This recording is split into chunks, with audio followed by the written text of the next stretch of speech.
I wish good things to you who's watching this. I am Alexey and you are about to watch up to 10, which means hours and hours of exciting high-level Carcassonne games because we are in the semifinals of the Chile National Carcassonne Online Championship 2025. And it's a really special one indeed, mainly because of the abundance of initial participants.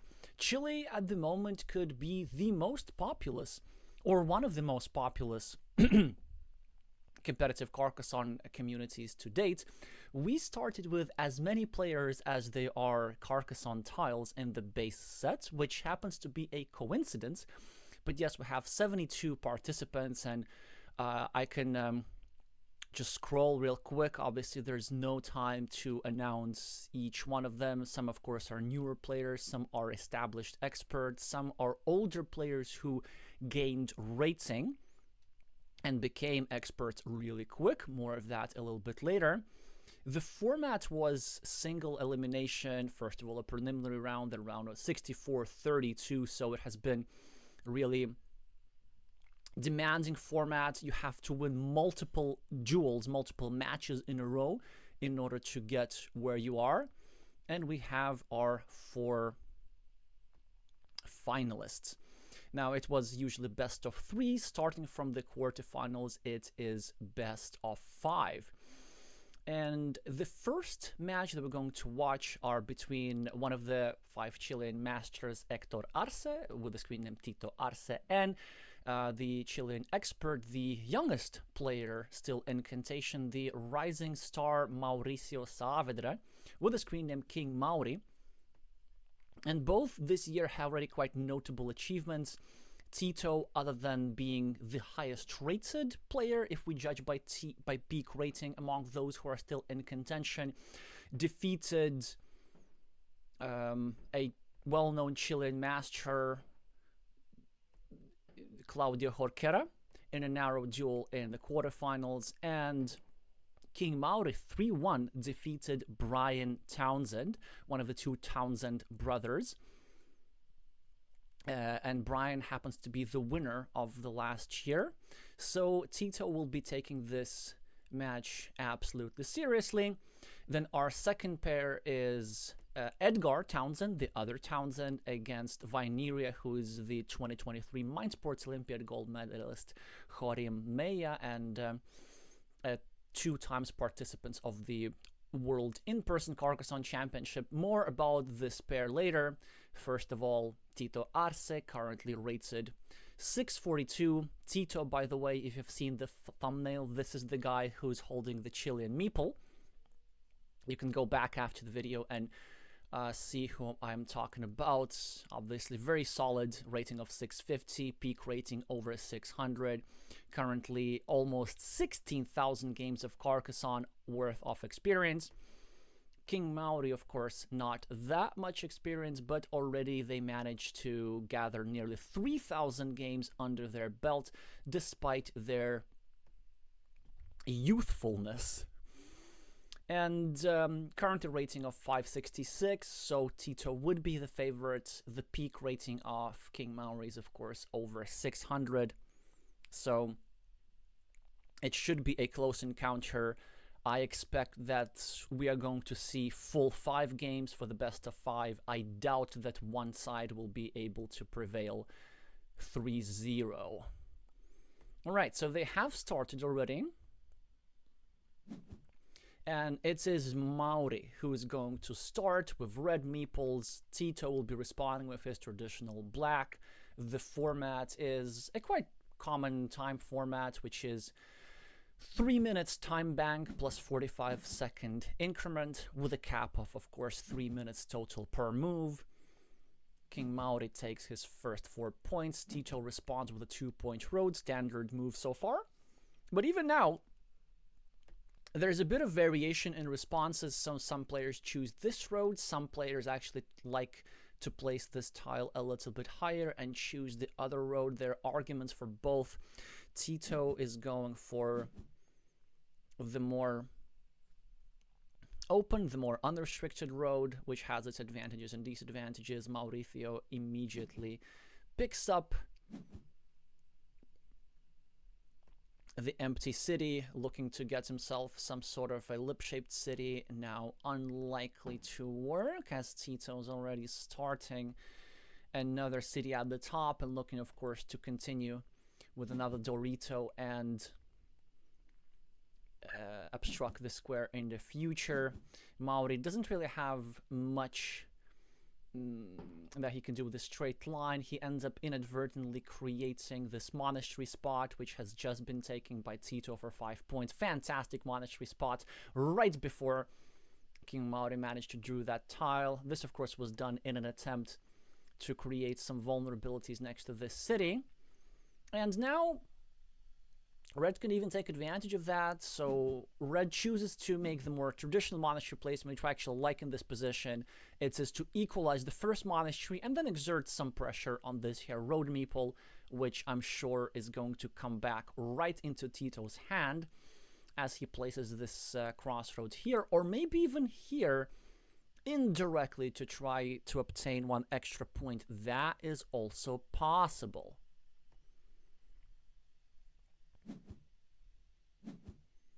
Hi Nepamai, hi Jorim. Yeah, Jorim, if you're here in the chat, if I missed any interesting background about the players, feel free to contribute. Hi Nicola. So, Red is now trying to do something interesting with this here cow tile, which I believe is good. It's a good tile for him. Not normally the tile that you want to draw, but basically what he can make sure is to do something like this. Exactly. He makes sure that his city is now protected. By tying the fate of this here red meeple with the fate of this here black meeple, then he doesn't need to worry about the safety of this meeple anymore.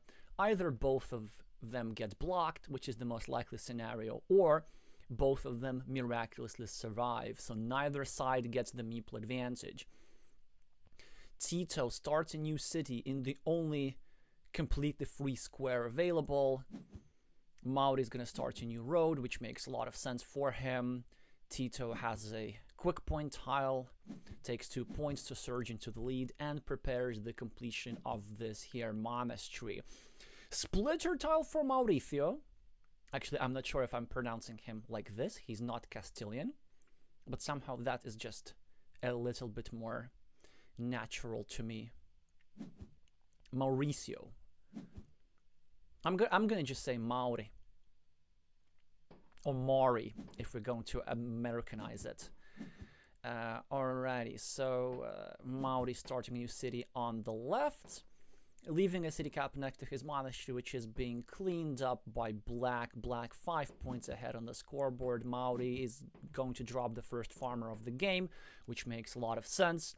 Both monasteries have been completely equalized. There are 2 completed cities on the field, a bunch of green squares for further expansion. The third city is being a bit obstructed. Note how precise Tito is. Yes, it is better to obstruct from above, not from below, because of the dagger asymmetry, because there's 1 fewer tile that's left for the recovery of this meeple after this here move compared to the alternative. Mauri is blocking this here square, which I actually quite like. So both meeples are now blocked, but this here side of Red's ruin is worth more. There is also some potential to place some straight lines and try to build around later. Yeah, Mauri is now able to capitalize on the potential of this here city. I presume Tito might actually go here.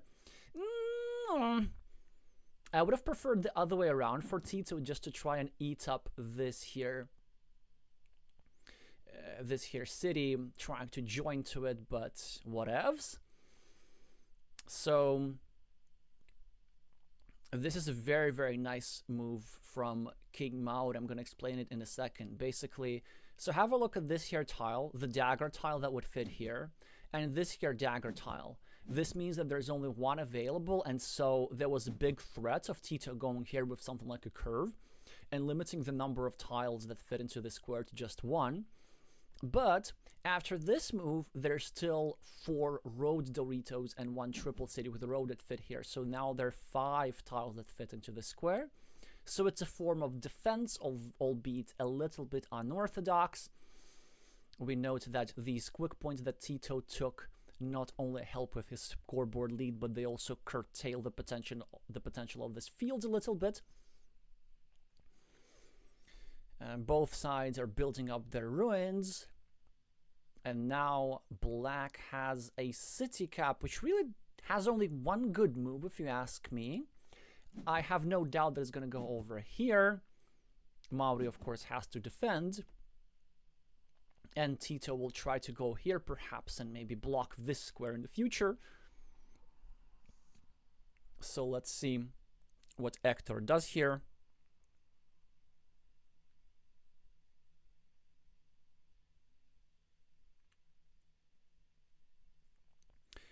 Thank you, Nalaheim, for the feedback on the thumbnail. Jorim is saying that not only did King Mauri defeat the former champion of last year, HT Prix. Oh, that's interesting that Tito is the only one of the players in contention to have made the semifinals 2 years in a row. So some nice consistency there, as Mauri is trying too hard to make his monastery work. I appreciate the discipline, not trying to meeple the monastery in that particular situation, and in that particular situation he happens to be correct. It's not always easy to forego a monastery, but with only 2 meeples and a third one waiting to be blocked, that's typically not what you want to do. Alrighty, minus 15 on the scoreboard for red, as Black really has drawn a lot of quick point tiles. So Black has been drawing a little bit better than red, but red still with that starting player advantage. Now finally gets himself a road end, but there are 3 places where red needs it. So this is a very interesting one. I like this move in theory, but I would have preferred maybe one move a bit lower so that he would take the same 2 points and protect the square indirectly rather than directly. Because now Tito can go here, and he can now attack both squares of his opponents. Instead, Tito chooses to attack the one city meeple that Mauri has at the bottom. Mauri, of course, without the meeples, but it shouldn't be such a big deal, really, because he has 1, 2, 3 places where he can get himself a meeple back instantly. Now building up his ruin to some sizable proportions. Well, Tito now with a fantastic tile. Surely it goes here for 2 points.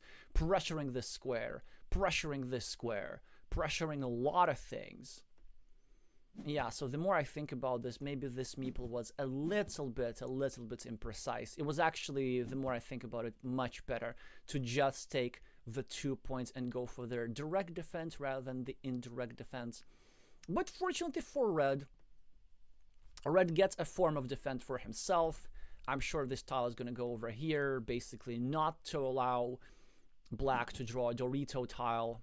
Yeah, and Black would have been able to successfully block this square. Now it's no longer possible. 2 tiles fit still there, 2 starting tiles, then 4 tiles still fit there. What is that? 94 times 75. Like, just slightly over 60% chance that red will be eventually able to complete his city in his position. These are more than acceptable odds. Tito with some great opportunities with the splitter tile. He could finish the city and maybe even meeple a newer city, like building something over here, perhaps hoping to draw a giraffe's neck to get himself 8 points like this.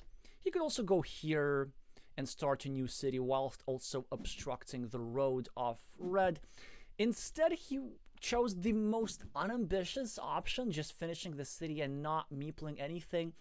If he doesn't have meeples in hand, I wonder why not just drop the tile downwards so that we can hope for that extender tile. Maybe Tito figures out that he is ahead by a lot of points, so he can afford to be more conservative, but I am not so sure about that. I think that there's certainly ways how Red can come back into this. Although this here move from Tito was exceptionally painful if you're a fan of if you're a fan of Mauricio, because he was going to free up his road, but now he can't. And now this is one of the very few city caps that actually doesn't go anywhere. It doesn't go here. It doesn't go here. Well, it goes here, but that would be very unwise to place this tile here. In fact, the only type of tile with which we want to continue this road are straight lines. And of course, crossroads to finish it. Any curvy tile, either direction, is going to be subject to a block like this. So, oh, I know what we're gonna do. If we're Mauricio, why don't we just do some gambling? And why don't we just go over here and try to block our opponent? We would be limiting our opponent towards a 50-50. There's only one dagger remaining that fit into the square. We would be able to go here later and block this one completely. And we have a good use for the dagger ourselves. We can go here and finish our city here or finish our road. And I love this move from Mauricio. Tito, of course, gets one of the starting tiles and even more quick points. Red needs to get meeples back as soon as possible, as Mauri just keeps losing value from tiles. He drew multiple city caps, which he can't meeple. That, of course, is unfortunate for him, but it all comes back to this here move. Minus 25 on the scoreboard, minus 4 meeples for now, but still chances.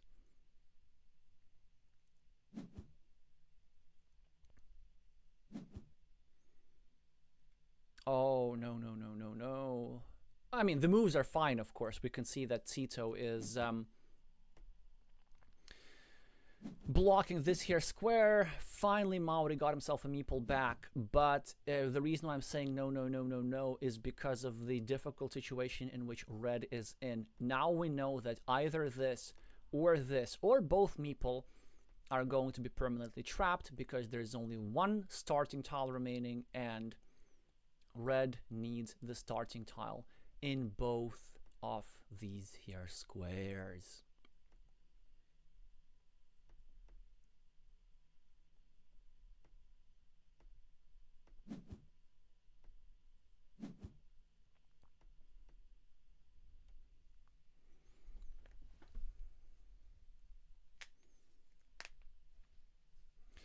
Alrighty, so Tito now uses his army of meeples to try and establish dominance on a field. Mauri is going to start a new city, whilst also threatening to permanently block the half-restricted city of Black. And I wonder if Black is even going to bother. So he has two fundamentally different responses here. If we do want to defend this square, then we go here, and we go for the indirect defense. If we don't really care about that meeple that much, and given that we have 3 meeples, our meeples might be a bit more dispensable at that stage, then we could do something like this. I really like this invasion. Trying to invade here, or here, almost guaranteed to occur, and this sort of negates all these efforts that Red spent building up that city. Tito getting even more quick points, 4 for the city, 3 for the field. This farm is now fantastic, and now finally Mauri gets himself a Dorito tile to sort of threaten the completion of the city eventually. Now this meeple is going to be trapped regardless, because of course if Mauri gets himself a starting tile, he's going to go here for the biggest city, which is on his field, as opposed to here. Now this is something interesting, that Black drew a tile to connect to Red's city but chose not to do that. And I wonder if it's the case of Black getting a little bit too greedy. This here move for 2 points is basically saying that he wants to get 2 Dorito tiles and a 3rd Dorito tile to have a huge ruin for himself. It is quite a common motif. Well, not super common, but not uncommon, to have, well, I like to call this the crawling technique. We kind of like go all the way around and trying to connect ruins which are seemingly far apart. Yeah, when you get like more experience in Carcassonne, the one thing that you learn sooner than later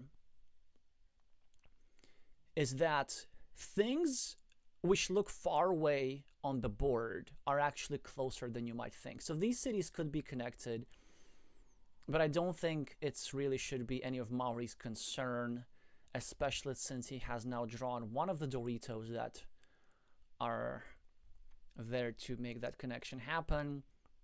So probably something like this is the move. There is still one dagger available to fit into that square, but I guess that what Mauri is banking on is that he just wants to draw that dagger, and he's not even going to care about blocking that much. Well, finally the starting tile goes to Red's hand, and he chooses not to meeple the road, which is a little bit dangerous. I think that road might be picked up by Tito at the moment. Just right here for 6 points straight up. And a chance to draw one of the 2 remaining road monasteries to get that road back. So maybe Tito should have been a bit more aggressive. Maybe Mauri should have been a bit more aggressive. Tito is either going to take the road, which I think is correct, or he might want to go here and just defend the 50-50 chance of him drawing the dagger. I'm scanning my eyes across the board. I'm double checking. I'm not miscounting anything. There's definitely still one tile that fits into the square. And Tito decides that this tile is worth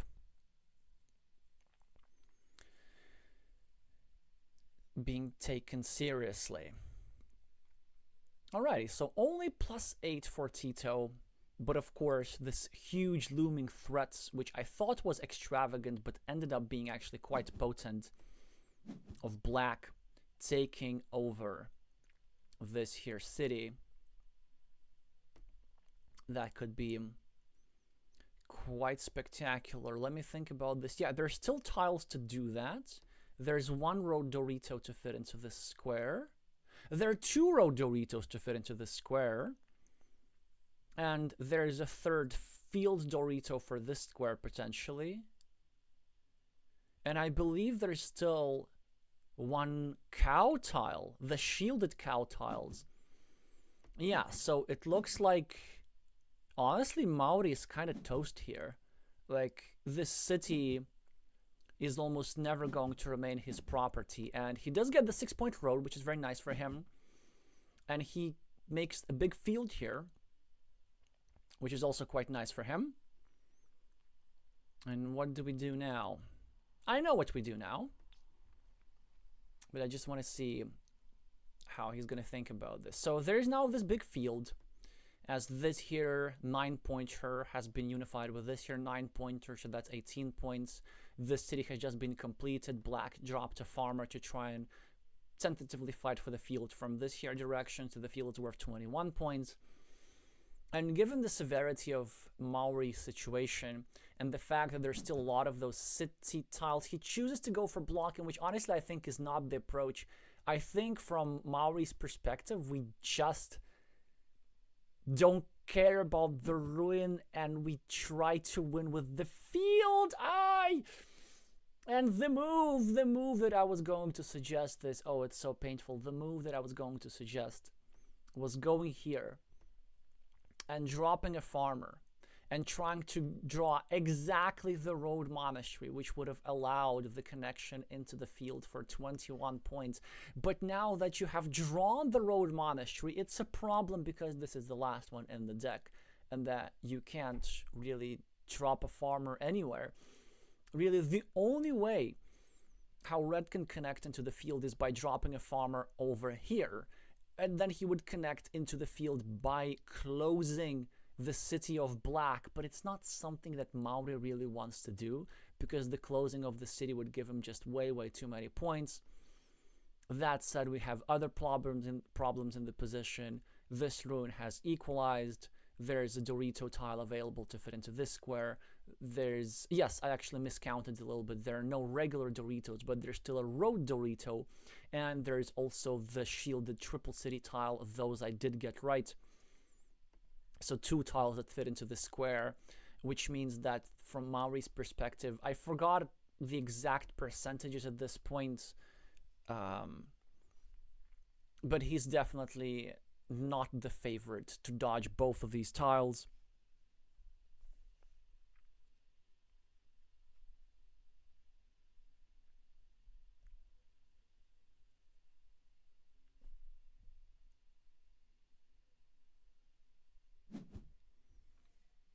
Yeah, he does go for the farmer, which again makes a lot of sense.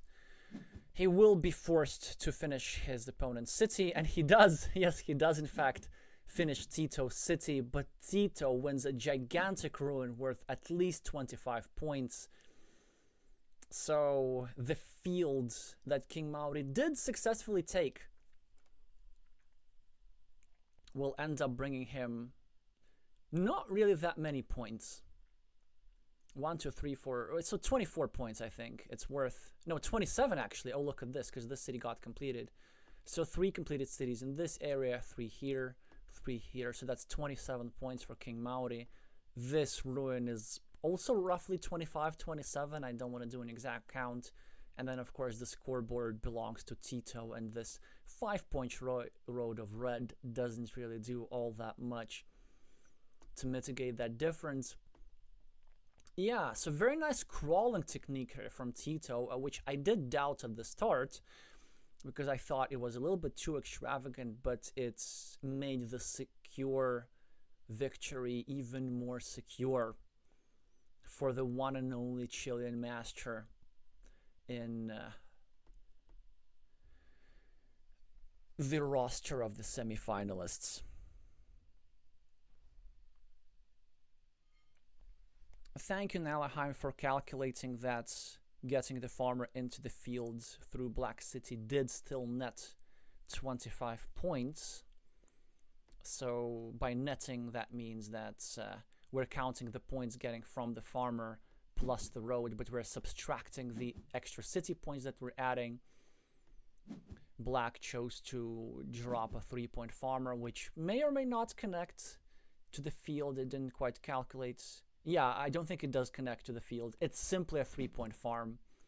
It doesn't do all that much. Mauri gets the final dagger, which will enable him to score 4 points here or 4 points here. Take your pick. Oh wait, so that is a bit of a it's a bit of an iffy move from Mauri. He realized that he lost and he chose not to bother even meepling the last feature. Maybe he didn't realize that he has a meeple in hand. Oh look, something that hasn't happened in quite a long time. Let me take care of that in a second.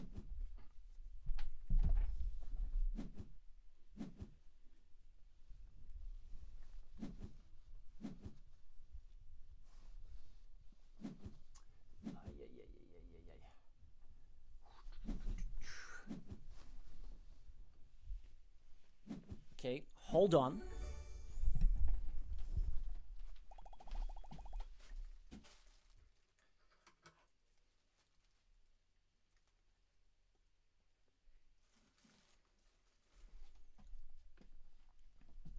That is fortunate that I had clamps.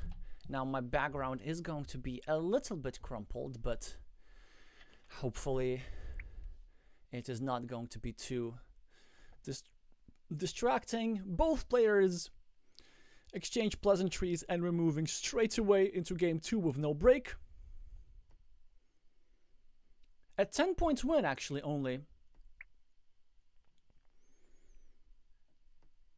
for Tito.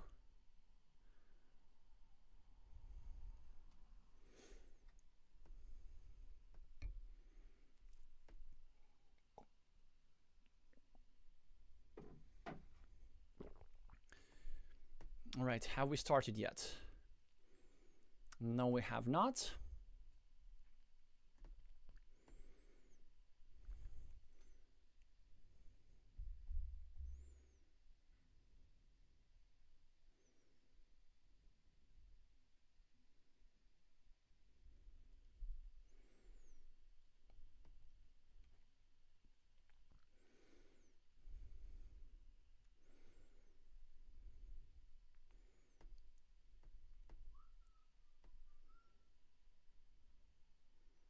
I think table full, what does that mean?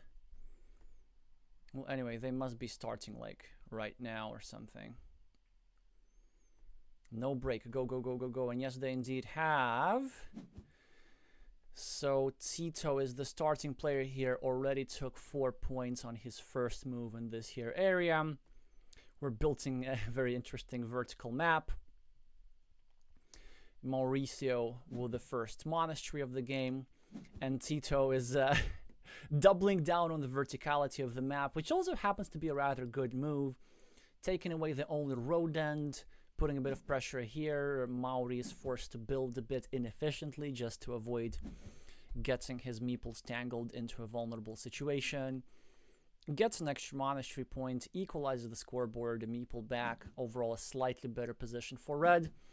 And look at this, we're really continuing with that vertical map. Like, how often do you see these openings?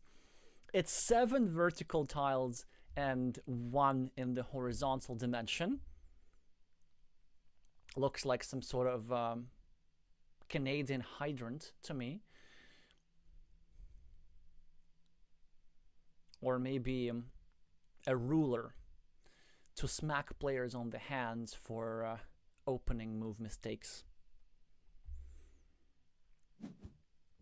Alrighty, Mauri now starts a new city with 2 shields.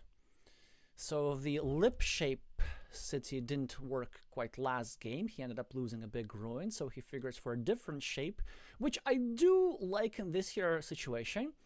These cities are quite difficult though, because the way you build them up, you do this for like really long term, like for half the game. So the standard shape for the completion of that city, or at least for the creation of the threat of completion of that city, is something like Dorito here, Dorito here, Dorito here, Dorito here, and two cows or 2 horses in that area. So instead of a lip-shaped city, it's like extended lip-shaped city, or Botox lip-shaped city, if you will. Maybe just Botox City for short. Yeah.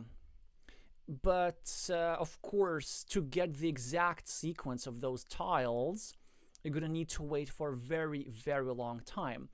But the advantage of this here city, which I think is very underrated, is the fact that most of the tiles that you put there are not like prime city material tiles anyway.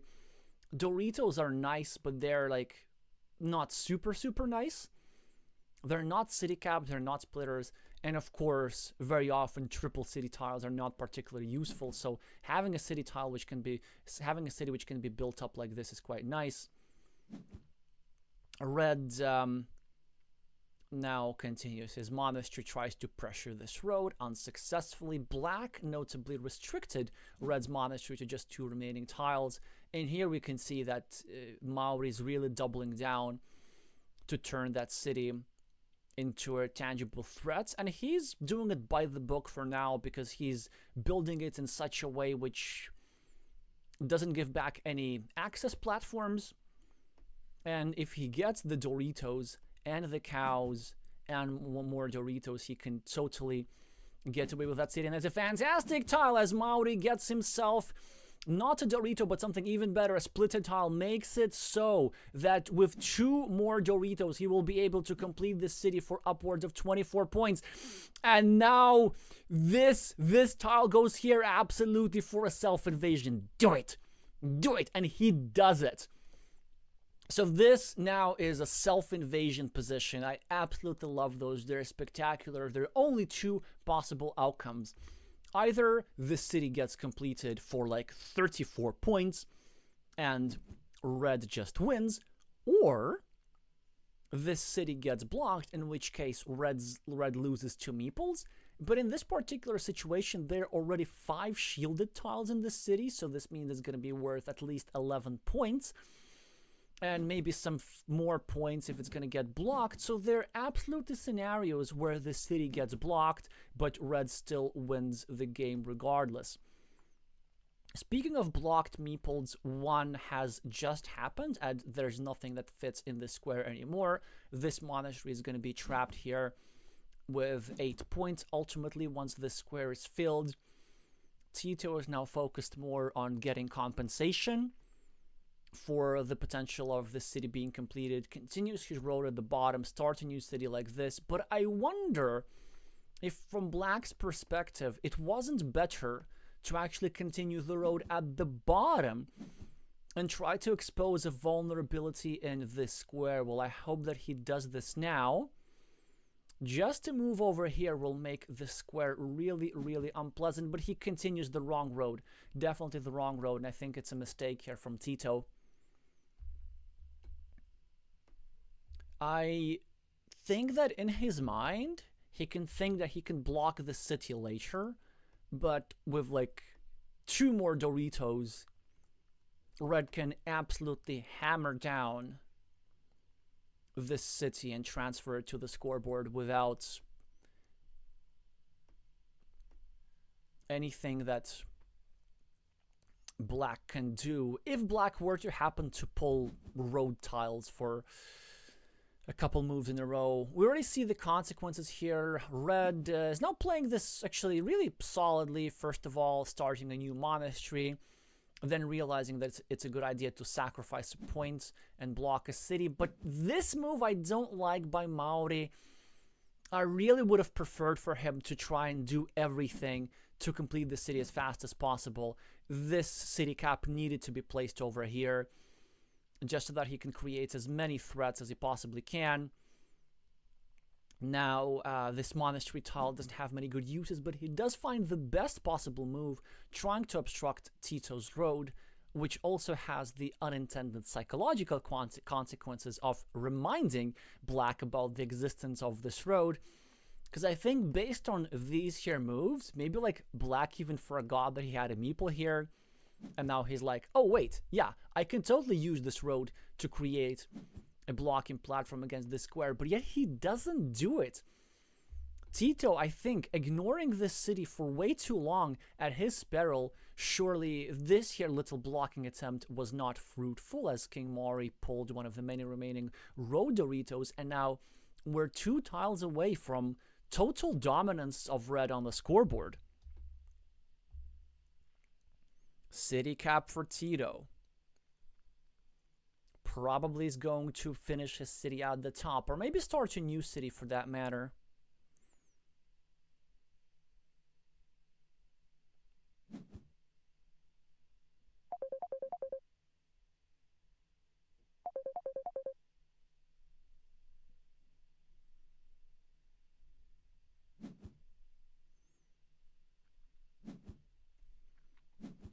Alrighty, so Tito does finish a 4-point city at the top in 2 moves, and Mauri is now 1 tile away from finishing the city at the bottom. Any kind of Dorito for Red is going to do the job, and Tito has to do something about this. The only reasonable move I can imagine is going over here and restricting the square to the 2 remaining road Doritos, and Mauri just gotta hope that he does not gonna get his meeple blocked too soon. Straight line for Red, could maybe conjure some sort of a counter block. Going over here seems fruitful. Trying to exert some pressure over here.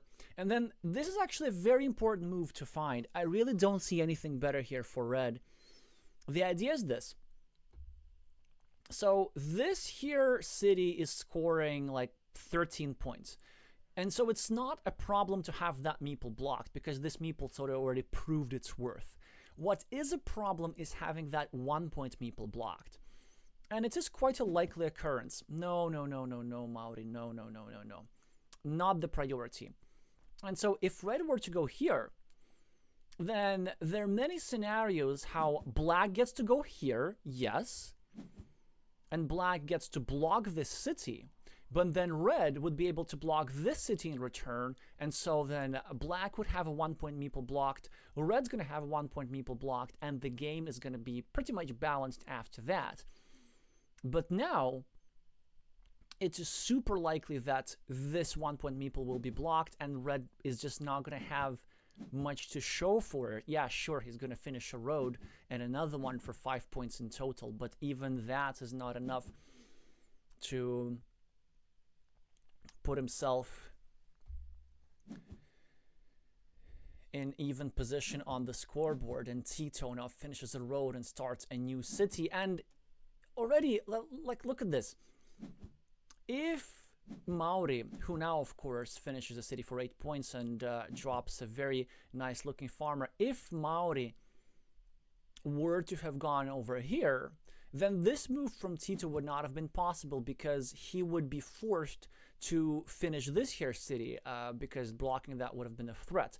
But because this city was not obstructed, Tito was able to use this tile more efficiently, to use both the road end and the city segment of the tile, hoping to use this here starting tile to finish the city later. So this here straight line was kind of wasted when it didn't have to be wasted. And speaking of wasted things, this applies to the potential of this here meeple, as it will be blocked here for 1 point with this here cow tile, as of course there's nothing anymore that's left to this square because all 3 horse tiles have gone out. Black of course blocked his own meeple in the process, but it will be able to grow a little bit later for some decent compensation. Some quick points have been scored on the right for these here cities. Tito now drops a farmer in a bizarre position. I wonder why he didn't want to go here straight up for the 6-point farm. I think I know the answer, but it doesn't quite work in this position. So we could... No! Mauri, what was that? Mauricio here with the hallucination of the day so far. So he was thinking whether it's okay to take 2 points for the road or to take a 7-point monastery or something. And then he chose the monastery, but he chose in the one spot which looks live, except that it has already been blocked. There is nothing that fits in that square anymore. And he could have gone for a monastery. He could have gone here for, first of all, more points, 7 instead of 6, and second, a legit chance to get a meeple back. So that is a massive, massive choke that we just witnessed, and it looks like Mauri is going to turn a solid advantage into a lost position, unless he finds the move that can make up for his mistake, and it is not that move. But you see, like, if he has the idea that this monastery meeple is somehow live, like, my suspicion is that red simply has miscounted these tiles. He probably might have not noticed that both of these horses are on the board, and so he's thinking there's one more remaining, and he's just betting on that tile. He's trying to build up the monastery, building up the city, and so on and so on. Yeah, look, Mauri's just gonna go here. Yeah, and now he realized I just saw the mistake. He thought he was building this huge city, but now he can't. Well, anyway, what he could have done after placing this monastery, if he were to have realized this mistake earlier, he could have used this here tile at the bottom to at least block a 2-point meeple of Tito in return and still keep the game within reach. Now there's a big threat of Tito pulling a road monastery for a bazillion points, or simply one regular T-shaped crossroads to get another meeple back and crush his adversary with an even greater meeple advantage. So yes, I'm not sure what happened, maybe inexperience, maybe stream jitters, but a big, big, big blunder.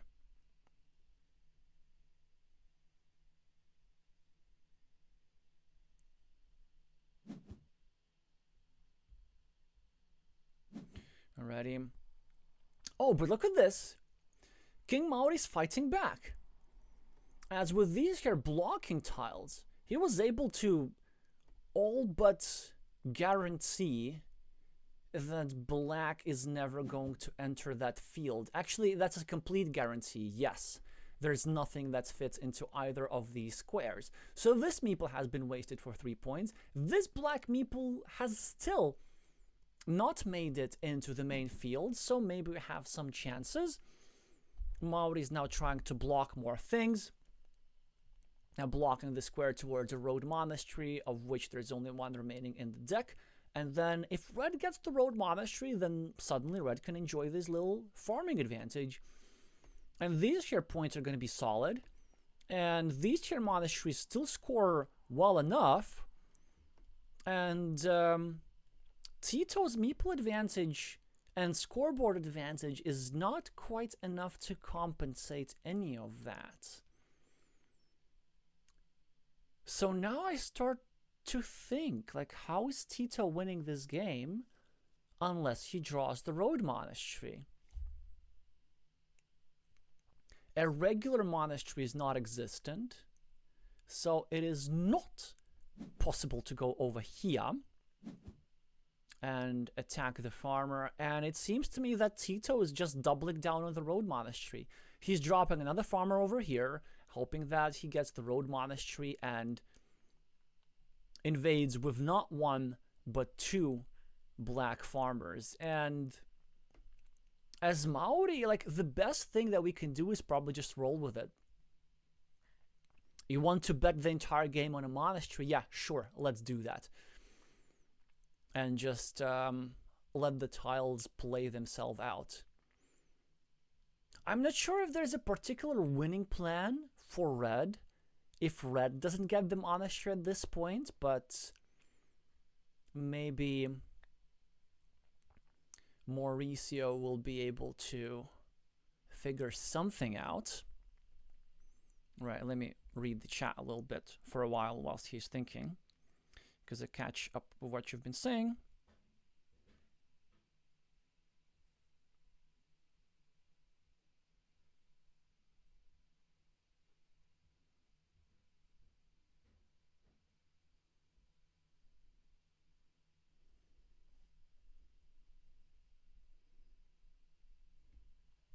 Oh, that's a great question, Nalaheim. Why, yeah, why would he bother restricting this connection to a road monastery if that was the only tile that fits there in the first place? To be honest, I kind of missed that moment, and I think so did Mauri. Because, yeah, look at this, 1, 2, 3, 4, 5, all starting, all vanilla city caps are on the board, which means that there was only one way into this field anyway. So actually, what red accidentally had done is the protection of the field connection instead of the blocking of the field connection. Yeah, some big mistakes, and really most of them are just simply tile counting mistakes. I'm not sure why that is. Maybe Mauri played on some other websites or doesn't have that much experience in this area. We might find out if there are any other Chileans in the chat. Anyway, -8, still a playable position. All he got to do is to draw a road monastery, but he doesn't. Tito is gonna get that done, connect to the field, even meeple the road monastery for an obscene score at this point. He now has a majority of 2 farmers on a field which has 1, 2, 3, 4, and 5 completed cities for 15 points. Another farmer to score 3 points extra. This is just way too much to come back from. Is that enough if Mauri equalizes the field, though? It's gonna get pretty close. Let's think about this. So this monastery equals this, sort of, kind of. This equals this. Mauri has 8 points here to equalize the scoreboard. And Mauri also has 13 points here for this here city, which, together with this here 1-pointer, do outscore these here 2 guys. So I think Mauri is +7 if we ignore the fields. So Mauri's around -8 at the moment, which actually might be surmountable. And maybe if black doesn't score anymore, which is still a possibility, I'm just looking at crossroad tiles. 1, 2, 3, 4, that actually looks pretty bad. But if black were not to be able to score anymore, then red would be able to outrun. And basically, red can just take this 6-point field at the end, and at first, red can score some quick points himself. But 4 crossroads still remaining. 4 crossroads still remaining. This looks like it's just way, way, way too much. This move is interesting. I'm not sure what it does. I think it creates some sort of field connection platform. Or I think it's a hallucination. I think it might be a hallucination. But this also is a fantastic move from Tito, blocking this 6-point field from existence. Yeah, Mauri has to go here now. You have to go here, my friend. You just have to get something going for yourself. And I think this move is a hallucination. Basically, I think red does not realize that this guy is already in the main field. And I think red is thinking that for some reason, black needs a tile in this square to get this guy in the field, which black does not need.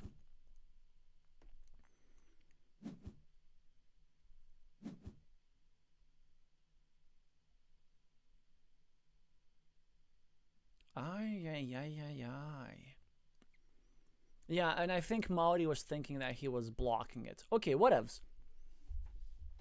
He can still invade the field technically. He just needs to prepare that invasion well. How exactly do we do that? Maybe we go here and try to prepare an invasion like this. Maybe we go here and try and prepare an invasion like this. This also works. Well, most of the time it actually doesn't because it's just so easy to block. Tito's gonna go here and win this game pretty easily. But we're gonna look at the remaining tiles and see what the odds are. Mauri was in time trouble anyway.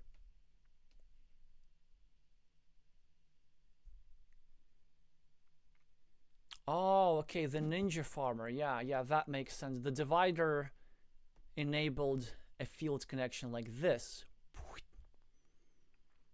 Yeah, that makes sense.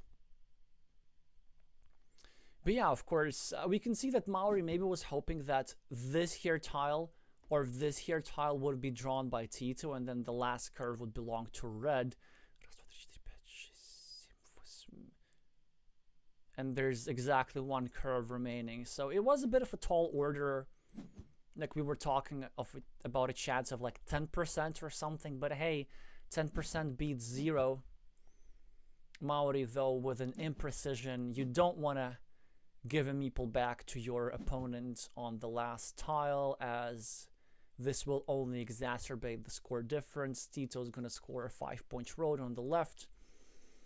So a 5-point mistake from red to wrap up the game.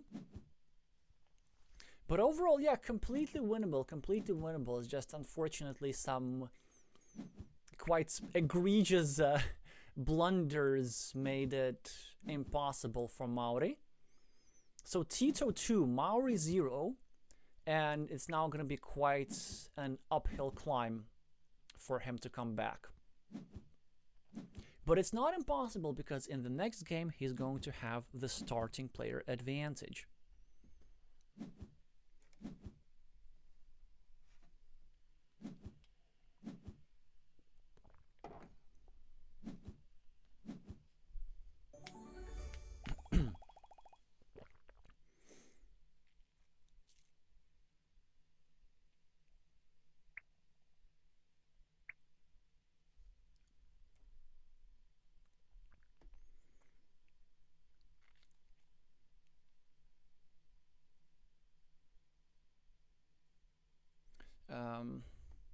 Yeah, so he's saying, yes, with that monastery, you lost 3 something. I'm not sure what that means.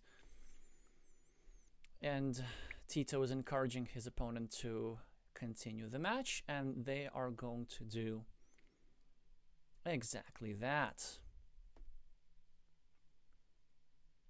Well, they're going to start in a bit.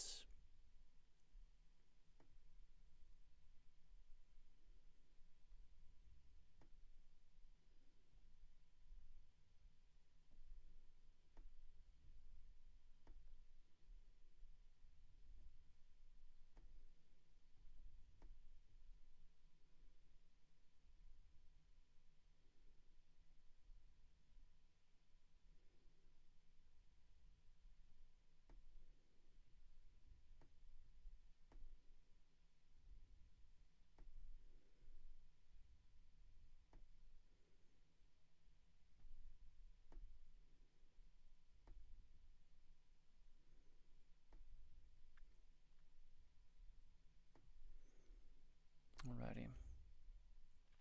Let's try again. Okay, now they're about to start. So, Mauri's last chance.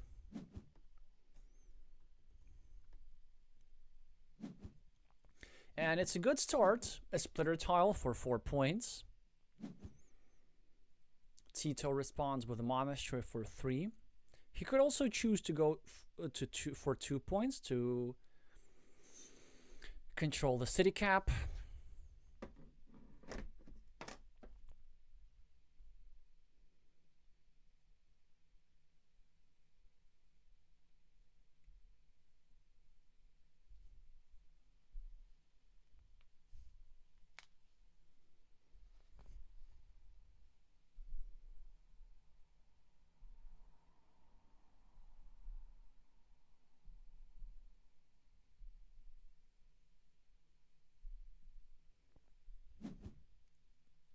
And he does exactly that. That's an interesting move.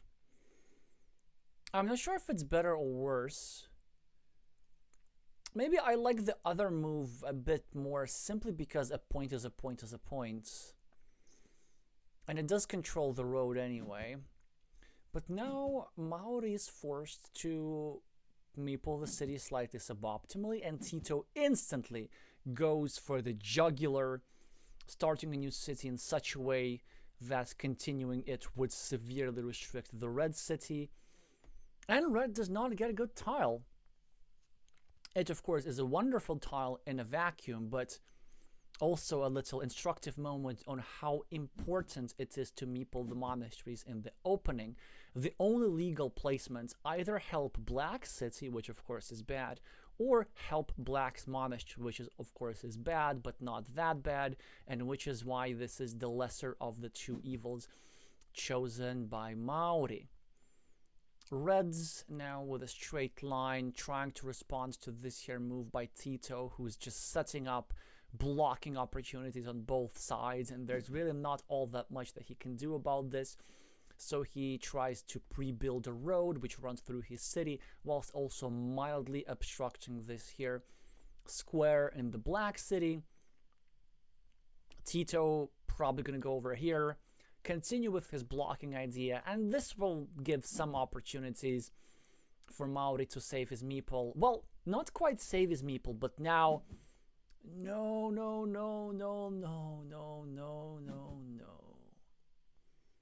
What Mauri could have done, he could have gone over here and made sure that not only his meeple is blocked, but also his opponent's meeple is blocked. But he didn't do that, but that's actually turned out not so bad.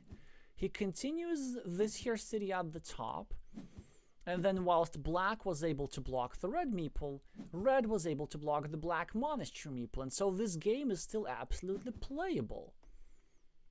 So that is quite interesting. Tito, of course, with the advantage of the city at the bottom, it's still absolutely completable.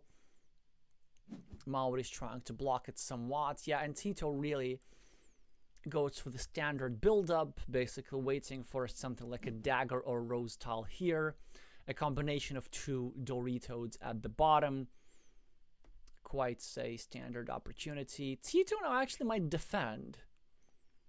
I think I would consider doing that if I were black in this position. He chooses to simply get himself 1 monastery point. Mauri still ignores the city at the bottom because he has a city of his own to take care about. And as both players exchanged vanilla city caps, black manages to finish his city first and already drops a farmer, anticipating the connection to this here bigger field, anticipating the completion of this here red city, which would leave black with at least 9 field points and a gazillion green squares for further development. So now Mauri is going to finish his city and jump ahead, whilst black gets himself a 6-point monastery. Overall a balanced game, I think slight advantage for black because of his 2 monasteries perhaps, but absolutely playable for both sides. Tito covers up his city on one side in order to not allow invasions, but invasions are still possible here on the other side. And once Mauri has taken care of the city at the top, if he gets the next vanilla city cap, then he's going to go over here and attack through this square, trying to connect through one of the 4 remaining road Doritos like this. But what he has in his hand is not even a city tile, it's just a measly straight line, with which he still has options. This is an interesting move for farming. I do like it, but there's one move which looks a bit unorthodox, which I liked even more. I would have preferred to go here, sacrifice a point, and then drop a red farmer like this, anticipating the completion of a 3-point road in the future that would attack the integrity of 2 black monastery squares a little bit later. Now, on the contrary, well, first of all, black has his city blocked, which black I don't think minds that much.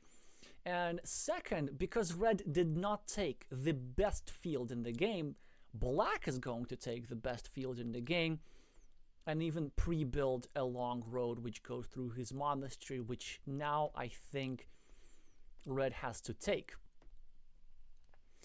Yeah, so red's idea here after this block is to really try and create a big field in the long term and try to win with his long-term meeple advantage, because black has 2 blocked meeples, red has only 1 blocked meeple, and this is in fact what we see. We see a blocked city, sorry, not a blocked city, we see a 5-point road and a city being turned away from the action, which Tito will now undoubtedly take. Honestly, it doesn't seem like it should be the type of move where you deliberate. Like 4 points are 4 points are 4 points. Just keep it simple. And whenever there is like an obvious move in the position, I always get worries when players try to think for a little bit longer. Like, are you trying to get a little bit too fancy? Are you trying to be Mr. Fancy Pants here? Please, Tito, no fancy pants, just regular pants.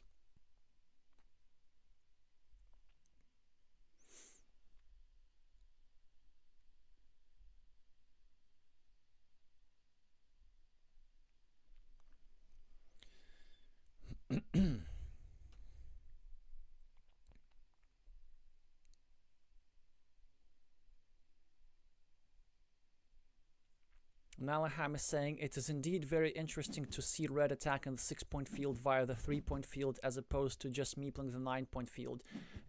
I mean, I can understand where he's coming from as players exchange quick points. I'm not sure why Tito needed to think about it for a full minute. Maybe there was just an external matter he needed to attend to. But I think the reason why black chose this over this move is that he didn't want to add a point to the monastery of black. And the reason red made that mistake is because red just didn't realize how disruptive a straight line would be in this position. Now Tito takes a couple of quick points, but completes the road for Mauri. So it looks like Mauri is now massively ahead, which he is on the scoreboard, but in reality, his lead is really not that great. Black has a lot of points on the scoreboard. All his meeples are wonderfully placed, even the 2 blocked ones.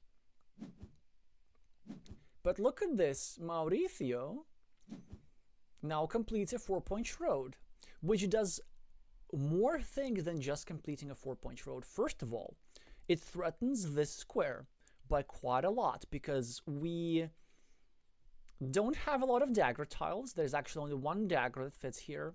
And we don't have a lot of crossroad tiles. There's only 1 crossroads that fit here.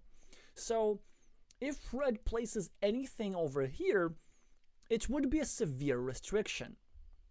Another thing what red did is expanded this field by a lot. Adding this field, this little 6-point field to this 9-point field in the center, making it more like a classic 2010s style field game. Yeah, and Tito's trying to anticipate that, drop 1 farmer before it is too late. That's actually quite an interesting move here, to choose to over-farm when you have a meeple disadvantage. There is something to be said about that, because now, despite the fact that red has an army of meeples, there might be not enough platforms to deploy all those meeples, and Tito now with a wonderful move trying to block the city, or at least not allow the completion of that city too soon. This leads to a lot of quick points being available for both players. And look, 4 points for the road here for red, 4 points for the city for black. Now this square is threatened. That's wonderful, wonderful stuff. If you're rooting here for black, red now puts black at a severe meeple disadvantage. Black claps back with a restriction of this here square. Now only 2 tiles available, and now it looks that the game is headed into a completely different direction. So Mauri still has the majority of meeples, and it's going to be the case for quite a long time, but Tito has a rather firm control of the field, and based on the tiles that red is drawing, such as this monastery, it seems that red might be looking into alternative win conditions. Maybe he's not going to attack the field at all. Maybe he's going to try and build a monastery cluster, finish a 6-point city over here, have a little farm on the left as a side project for 6 points closer towards the end, and then just try to prevent black's farm from growing too big and try to outrun using his existing advantage on the scoreboard and the advantage of meeples, which of course he wants to convert into an advantage of the scoreboard. Yeah, these sequence of moves, it's very interesting for Tito. I think they have made the potential win conditions of red quite inflexible, and I think red now just made a bit of a mistake, you know? What I would have liked for red, since red has a lot of meeples, like red should have just attacked this ruin.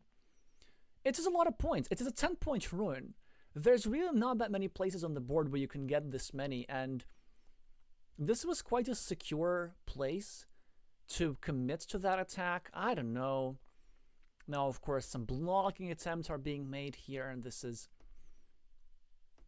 a bit worrisome if you are rooting for Mauri here. Now, a splitter tile, also quite interesting how he plays it.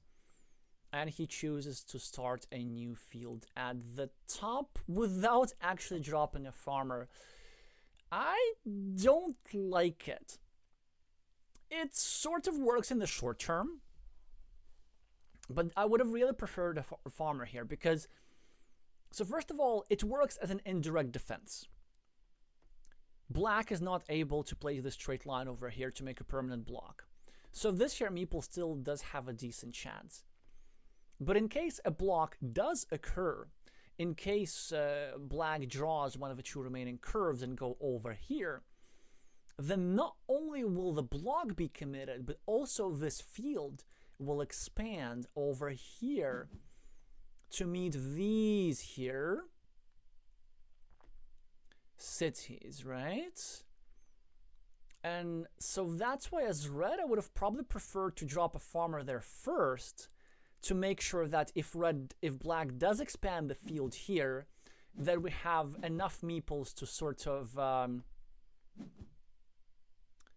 change our win condition back to a normal field fight, right? Okay.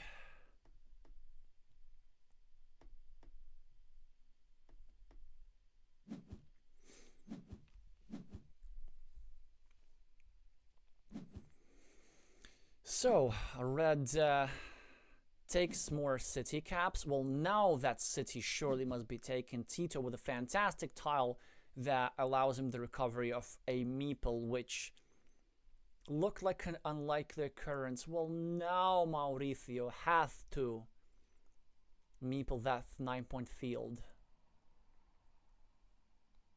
Again, why am I saying it like this? He's not Castilian. Yeah, here's a 9-point field, but you know what?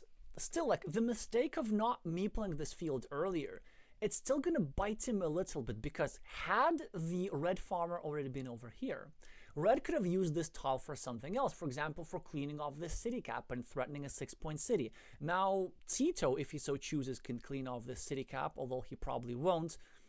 But like, all those little things, they add up a bunch. What does black do here?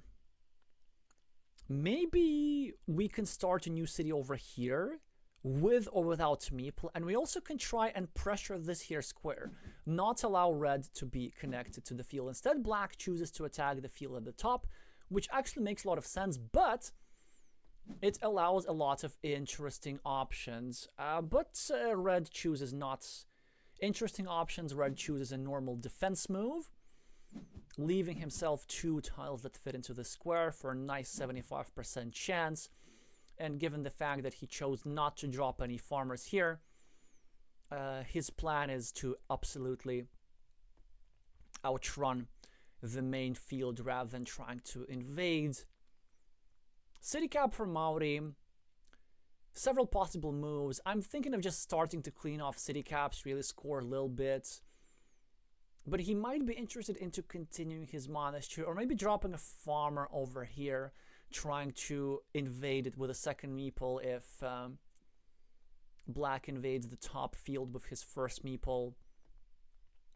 I would also be thinking of just meepling the city and trying to go for a Dorito. But how many of those are remaining? 1, 2, 3, 4, 5, 6, 7, 8, 9. There's only 1 Dorito remaining, which makes me think, why don't we just do this and try to gamble it up a little bit? Because Mauri here is not in the lead. The 12 points on the scoreboard are not enough to outrun the 12 points from the city plus the field. So it looks like red needs to do something special. I mean, red can still win without the field. The way you do this is you just finish the city and you do it soon. And you meeple this road, and then you pray that your opponent does not draw road monastery. Because with the road monastery, actually, all these fields could be connected. This guy plus these guys. And that would give black like a big majority. A big majority on a big field. And he does it. He goes for the content move. This is amazing. I absolutely love it. I'm not sure if it's correct. Maybe it is actually correct. 1, 2, 3, 4, 5, 6, 7, 8, 9. Yes, I wanted to double check. There is, in fact, 1 Dorito tile that fits into the square, and both players are just gambling for it. This Dorito is up for grabs, but look at what Tito is doing. He's scoring city caps in his own little field at the top, the 9-point field at the top, and this red 3-point guy has not actually yet been connected. And this here curve is the last curve in the deck. So if we go here, then we restrict the square towards the one and only remaining road monastery. And if we're black, I think we should do that. We should seriously consider that. But the reason why black hasn't done this yet is twofold. First, he must be double checking curves and see if there is indeed something remaining or not. There isn't. Or he's thinking about potentially blocking this city. So the one and only Dorito remaining is a road Dorito. And so if Tito goes here, then the road Dorito will no longer fit. And he does prioritize blocking, which is quite interesting. Maybe this is correct. But if he does this, he must be feeling that he is ahead in this game, which he is. But it doesn't mean that it's going to stay like that forever.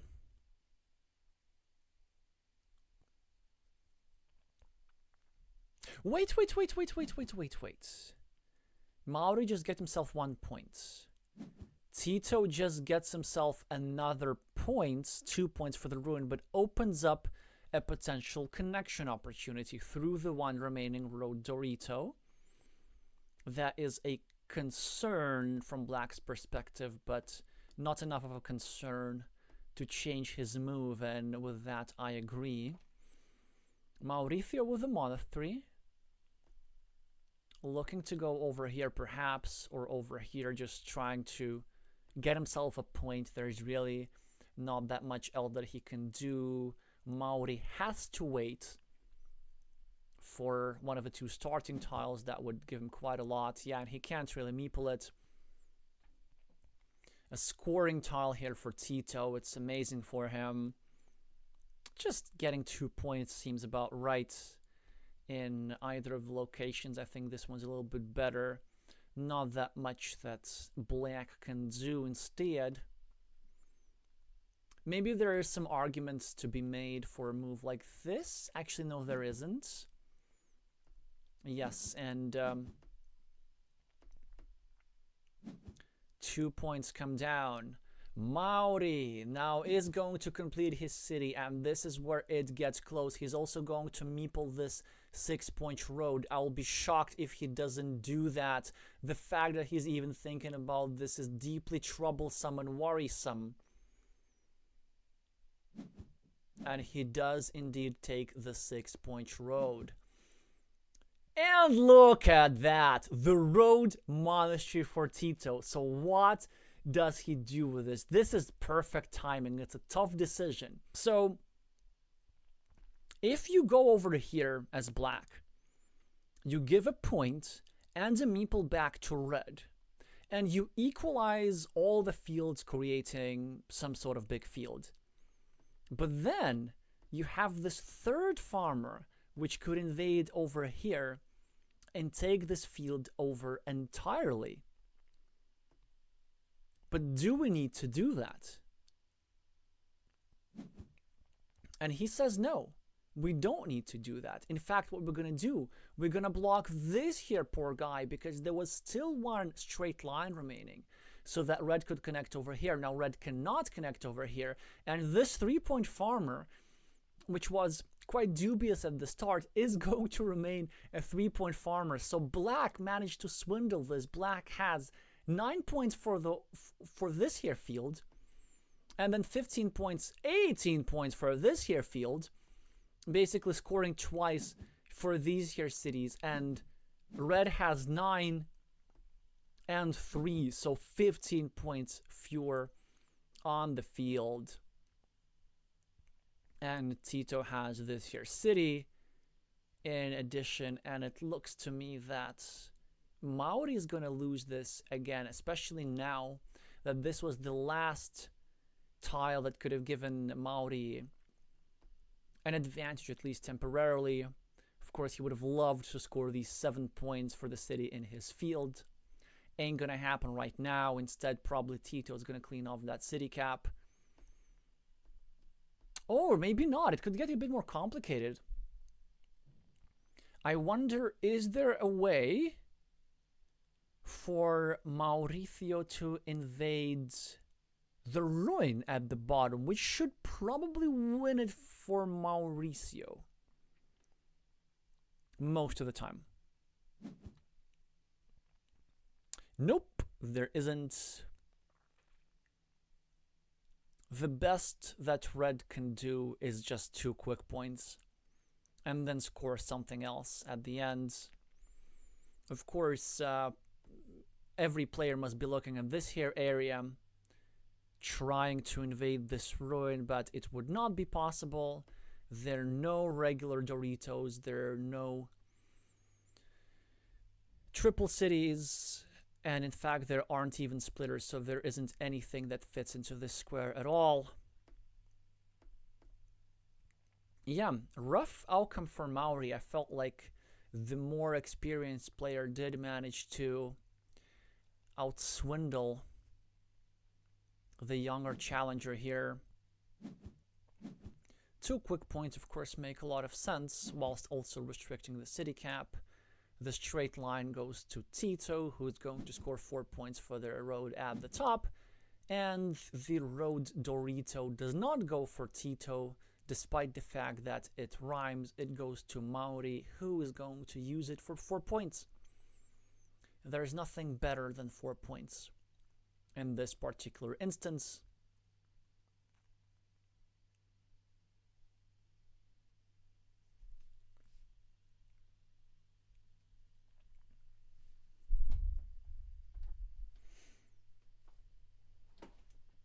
Whoops.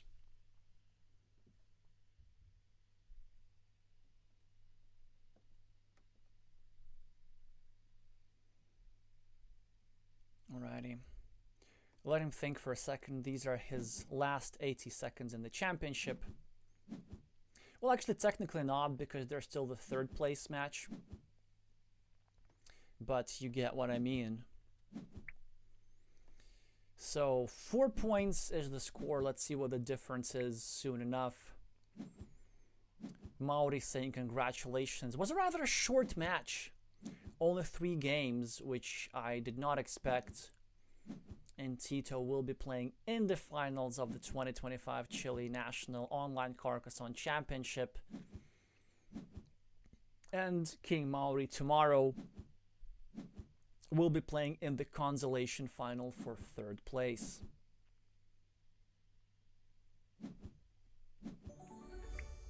Five points is the difference. So felt winnable for Mauri with this tile run out, but again, the field management, like some real nice moves. I think the key move that won Tito the game was this here farmer. To have the courage to go over farm with a long-term meeple minority, and then he just hoped that red would not have enough time to gain the to use his meeples productively, and this was exactly the case. This move and then this here lovely move with the roads. Oh, look at this, King Mauri saying in English, I was just embarrassed, hope to improve soon. No need to be embarrassed for reaching the semifinals of one of the most competitive national online championships in the world. But yeah, something to think about. And it's not really so much about strategy, it's just about like keeping focus. It's about those blunders in game 1. No, in game 2. Where was that?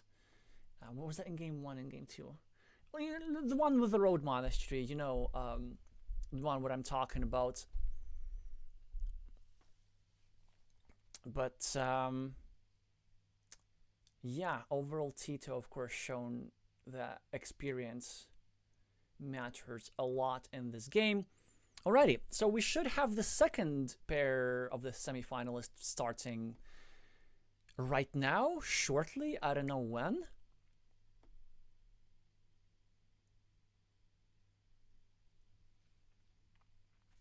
That's interesting.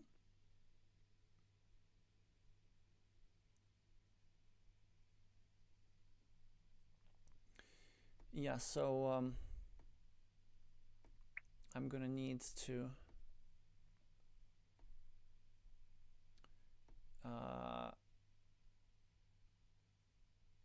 find out if any Chilean is in the chat as to exactly when we're starting. Now, the starting time for the semifinal was shown as 22:30 UTC. This was just a dummy starting time. The idea, of course, is that the second semifinal would start as soon as the first semifinal would finish. So what I'm going to do now is I'm going to just introduce the players. Vainiria is, of course, the more well-known of the two. Almost a master with a peak rating of 690 something. Now dropped a little bit to 668, so overall in good shape. Twice participant at the World Championships, and most importantly, the Mind Sports Olympiad Grand Prix gold medalist in 2023. Pretty much possibly the most, well, I'm going to say like the most prestigious real-time tournament online. 3,000 games of experience. Edgard Townsend, currently rated 600, with only 700 games of experience in Board Game Arena, but definitely more overall. Quite a solid win percentage. And as for their previous history, Edgar had quite a breeze in the quarterfinals and even in the round of 16 before, playing against Koji, who's actually rated also against 600, so that was no joke. Whereas Vainiria also so far had confident wins, 3-1 against JCV, 3-0 against CIO. I just like to say like the first couple of letters of the screen name of each player, whom I'm not able to pronounce in full. Thank you, Jorim, for confirming that the match start is in 1 minute. So let's take a very, very quick break for hot liquids. And then we're gonna jump in right into the second semifinals.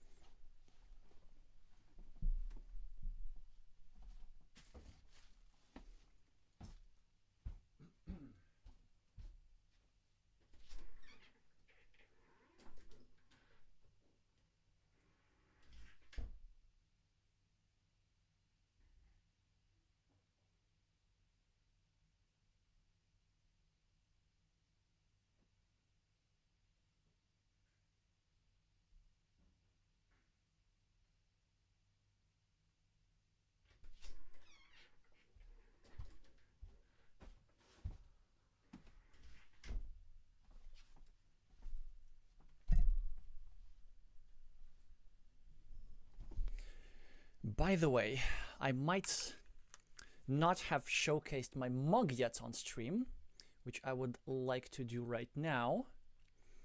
So this is a gift that I got from Carcassonne, Hong Kong, and it has the Carcassonne Hong Kong emblem and of course Carcassonne at the back. So now it is my go-to mug for streaming. Anyway, now it's 22:26. We have restocked our supply of hot liquids, and away we go. Vainiria is going to be the starting player with his red meeples. Townsend with blue meeples. The least impactful starting tile has been drawn by Vainiria, the measly curve, but still starting player advantage does mean a lot. Townsend, however, starts a new city threatening 8 points. Now starts another city on the right, abiding by the principle of 2 cities, so normal moves so far.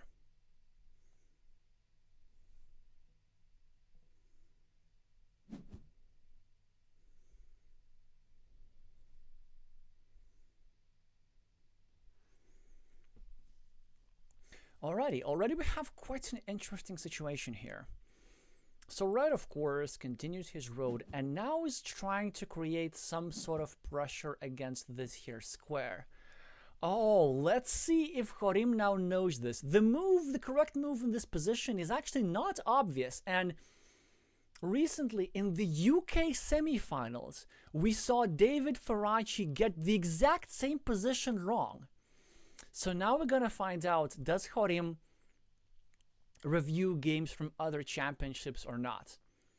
A tempting move to play is to do something like this and try, and he gets it wrong again, and both players gets this wrong. I told you, like, so many high-level players get this wrong.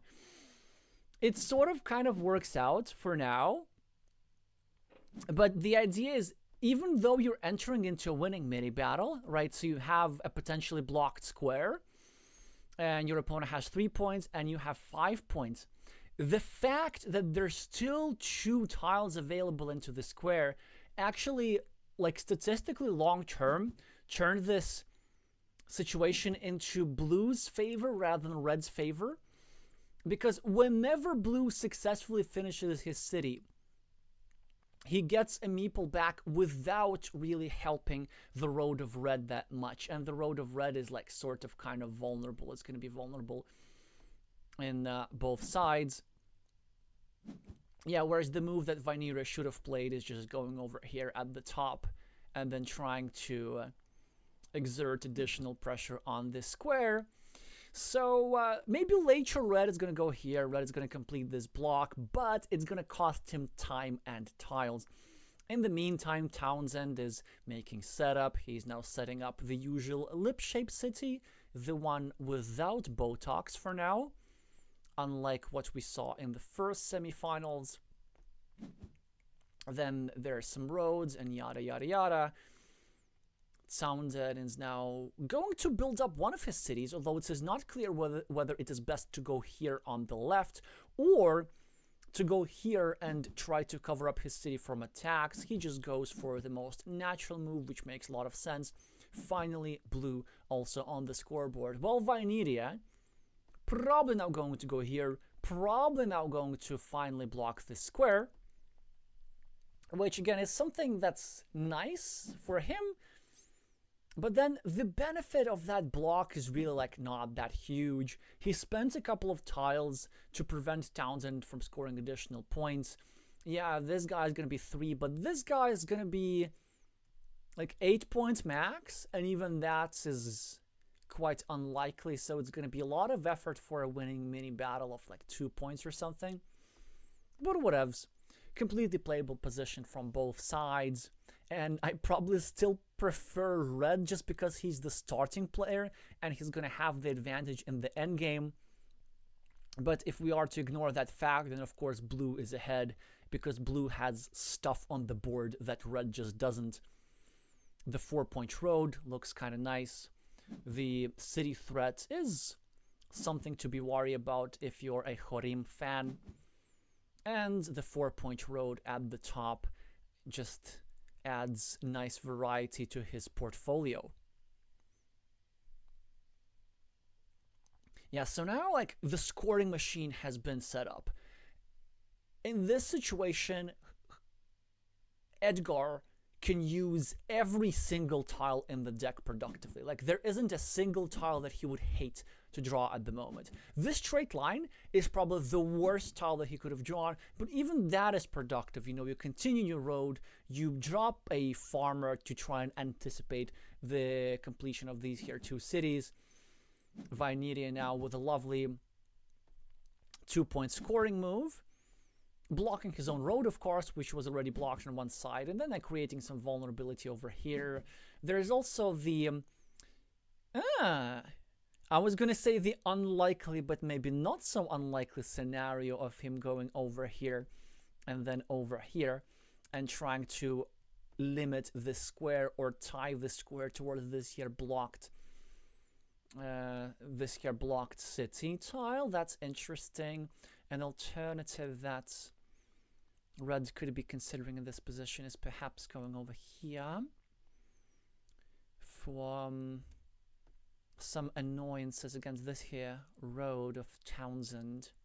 And even though it wouldn't really accomplish much in terms of blocking, at the very least, it would make sure that the 6 remaining curves would not be able to be used productively. But I like this choice here by Jorim, just making it much harder for Blue to complete his city. Although Blue could just go here, then here with a vanilla city cap, and then try to draw a splitter tile and finish the city that way. And this is exactly what he's trying to accomplish at this very moment.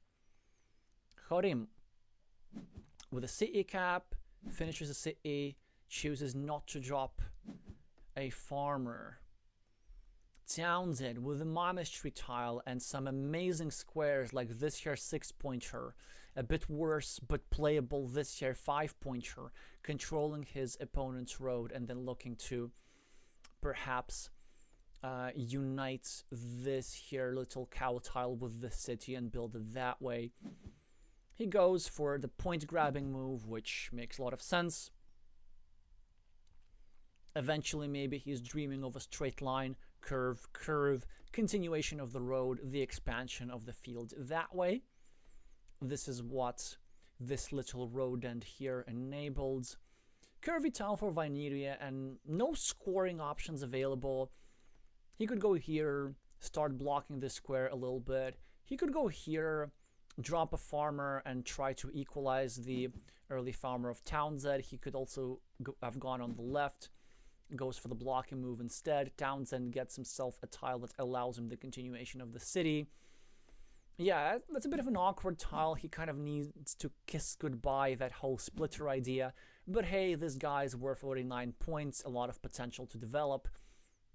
Now he gets a lovely tile that makes a lovely move, actually.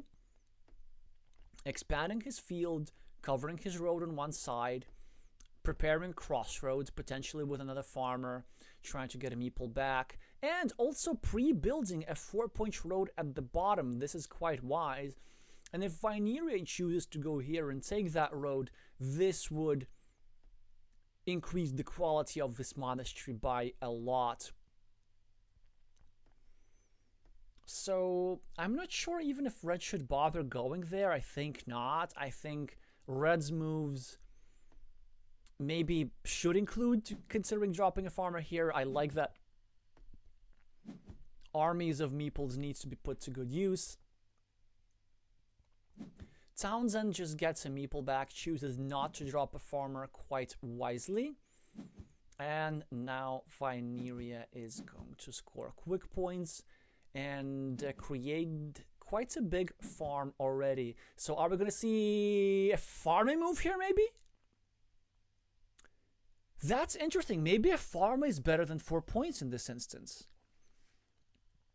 Because remember how in that last game, in the previous semifinals that we saw, that Tito, who had fewer meeples, chose to be more proactive with the fields and then kind of ended up having the greater field control? I think it's not a crazy idea for Townsend to do this. Yes, he thinks about this and he does this. Normally, I don't like sacrificing points, but that farming platform is so good, and this field is so restricted otherwise that I believe this farmer is absolutely worth the 4-point sacrifice. Loving the commitment from Edgar here. Yeah, really strong game from Blue so far. So how is Red going to respond to this? From Red's perspective, we have a nice lead. Like, we have 6 points on the scoreboard. We have 4 extra meeples, but we should be worried nonetheless, because all the meeples of Townsend are excellently placed. So this sort of equalizes this road. This kind of doesn't really mean anything. That's a really good move by Vainiria. I really like it. I was going to say that this road is going to eventually be completed, which it has been now. This monastery is amazing, worth 6 points. This ruin slash city, actually, because it has not really been blocked, is also amazing. So blue has a wonderful position, and I think red now needs to make a radical decision, one which I normally don't endorse, but you know what? This time, I'm going to do it. I think we should go here, and I think we should drop a ninja farmer like this. And I know what you're thinking, but Alexey, there's still 5 crossroads to go over here, take 3 points, and deny the entry to the farmer. But my response is that okay? Is because if we're getting denied entry over here, almost, Jorim. Getting maybe a bit too conservative to my taste, but whatever. So the idea is that if we get blocked on the other side, then we can always get another curve and connect to this small field as a potential insurance. Yeah, now look at... And my idea would have worked. What did I tell you? But Vainiria is still going to do just fine. He's still going to drop a farmer, and then he might not even want to connect to the main field because the secondary field is suddenly looking very good. Townsend is scoring whilst also setting up another monastery soon to be placed over here. And now Vainiria, with just a slightly different move order, gets it done regardless. We're having ourselves a big field. Townsend is going to finish the monastery with another monastery, but will he meeple it? And I'm not sure that he wants to do that. I mean, I kind of still do, actually. I still do. I would have done that. And in some positions, I wouldn't. The reason why he chose not to do that is because with one simple straight line, this monastery can be blocked, but I think it's still worth it. Because with a ruin like this, and with a blocked monastery, you'll be scoring like 20 points. And together with a scoreboard, it's actually enough to outrun a rather big field. So I think this is the first kind of big strategical misjudgment of Townsend. I think, honestly, he wins this game slightly more often if he does meeple the monastery and if he does risk his meeple getting blocked. And it's a combination of factors, but it just has to do with the scoreboard lead plus the meeples available. And here's my main logic about this. So both of these meeples are blocked, and this meeple is blocked. So blue is already doomed to a long-term meeple disadvantage, which means that if he commits himself to a balanced game, then he's probably going to lose, because if the field gets bigger and bigger and bigger, then eventually Vainiria is going to prevail. But if he had that extra monastery, then he kind of doesn't have to fight for the field anymore, and he just needs to make Vainiria prove his advantage. Interesting what Vainiria does, he chooses to meeple the 7-point monastery, which I quite like, and the idea is that, yeah, it can sometimes be completed, even though it's really, really unlikely. The only way to do that is to get the last remaining vanilla city cap and then get a curve or a road monastery before you get blocked. The reason why a Dorito doesn't work here is... Actually, never mind, it does. Yeah, there is the Dorito plus the dagger combo, 1 dagger remaining. Townsend is now going to go over here. And we saw that, oh yeah, of course, whatevs, connecting to the field, that's also fine.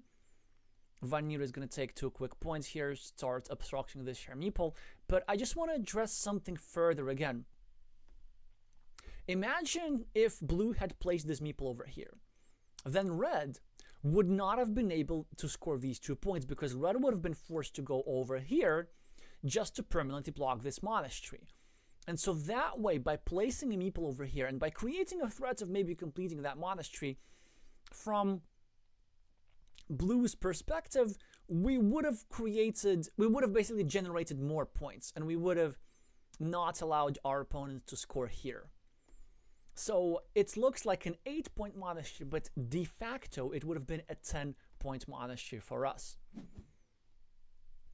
Vainiria gets himself 2 extra points, creates further vulnerabilities in the city of blue, which blue doesn't really have any options to do anything about. Actually, yeah, blue's position is now getting a bit tougher here. What do we even do? I think the best move that I see is just going here, trying to prevent our opponent from using their meeple majority for farming.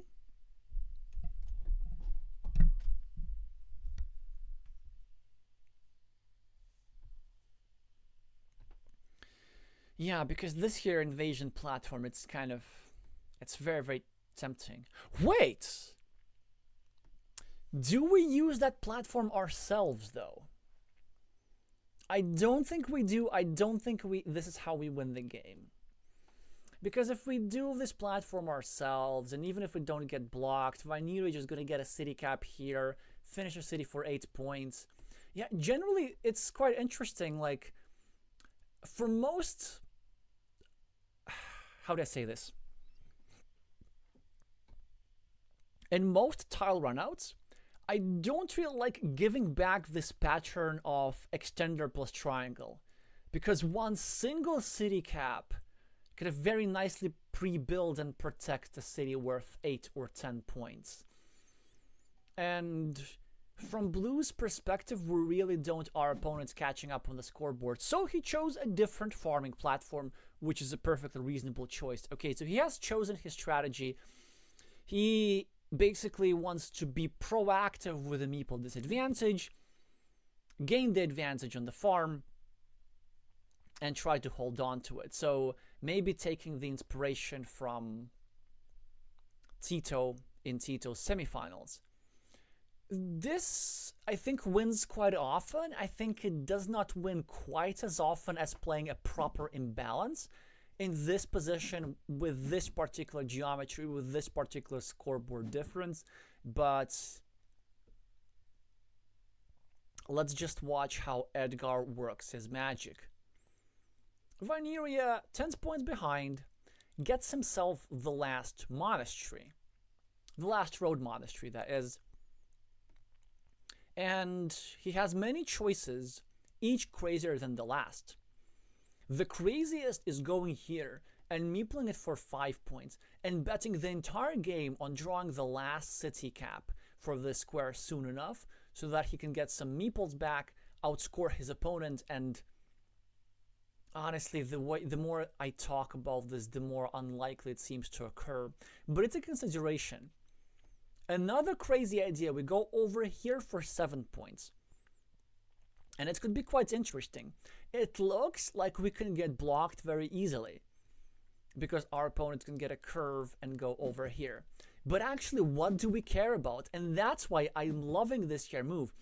Because of course, if Townsend gets a blocking tile, instead of blocking, he has to go over here to connect to the field. And there are actually some very good tile runouts that we can get out of this for red. So the dream tile for red, try actually put that in the chat. In this position, what do you think is a dream tile for red? I'm going to give you a few seconds as Vainiria is trying to choose what to do with this here starting tile. He could go for a field attack here. He could go for a field attack here. Field attack here is also nice, although it makes things very, very vulnerable. But it looks like it's somehow working so far, even though he's gonna get himself a restriction now, probably. But anyway, the dream tile that I was thinking was actually The road Dorito, yes, Milek, exactly that.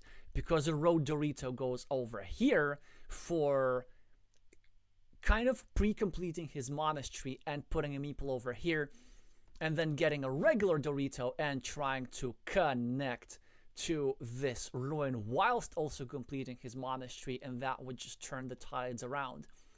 After this move, no longer possible, because the only tile that goes here is a dagger, which doesn't quite exist, but Vainiria gets another dagger, which allows him to continue this here monastery at the top, and now with the regular Dorito, he can complete a monastery at the top and then hope for something like a straight line, which would threaten invasions with both curves. But now, the difficulty, this square is actually severely restricted. There are only 2 tiles that fit into it. There are no daggers remaining. There's only 1 rose and 1 road Dorito. So Vainiria could end up with 0 points for his meeple. He's not able to defend. The best he can do is score 2 points over here, putting him at -8 on the scoreboard. What does Edgard get in hand? Does he have a blocking tile? And yes, he does have a blocking tile. He has a splitter, but will he have the discipline to go over here and make sure that this connection is never realized? Or will he do something silly like me score 4 points? No, of course he realizes the importance of game-winning tiles. This meeple will score as 0 points, but Vainiria still has chances regardless. He's gonna go here, he's gonna try and pre-finish his monastery, and then he will aim to get the last vanilla city cap, and then something over here. And then with his newly acquired meeples, he'll try to equalize the field elsewhere. Townsend, however, gets himself the last city cap, which he uses to not score 4 points, but instead try to obstruct the field invasion. Honestly, a move with which I disagree in this particular instance. I think actually 4 points does a bit more for his winning probability than obstructing field entrances.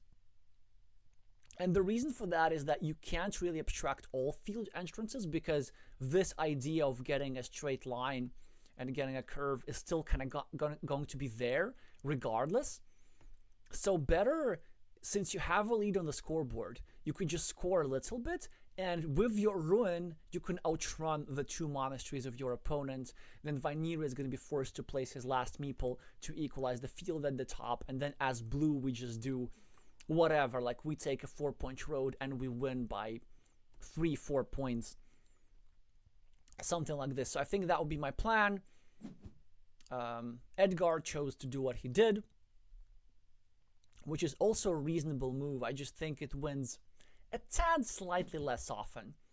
Yeah, and he's now being consistent, right? He's just trying to eliminate all possible field connection, but I know Vainiria, I know he's resourceful. He's going to find something. Maybe he's gonna go over here and try to create a platform like this and like this. That is a possibility.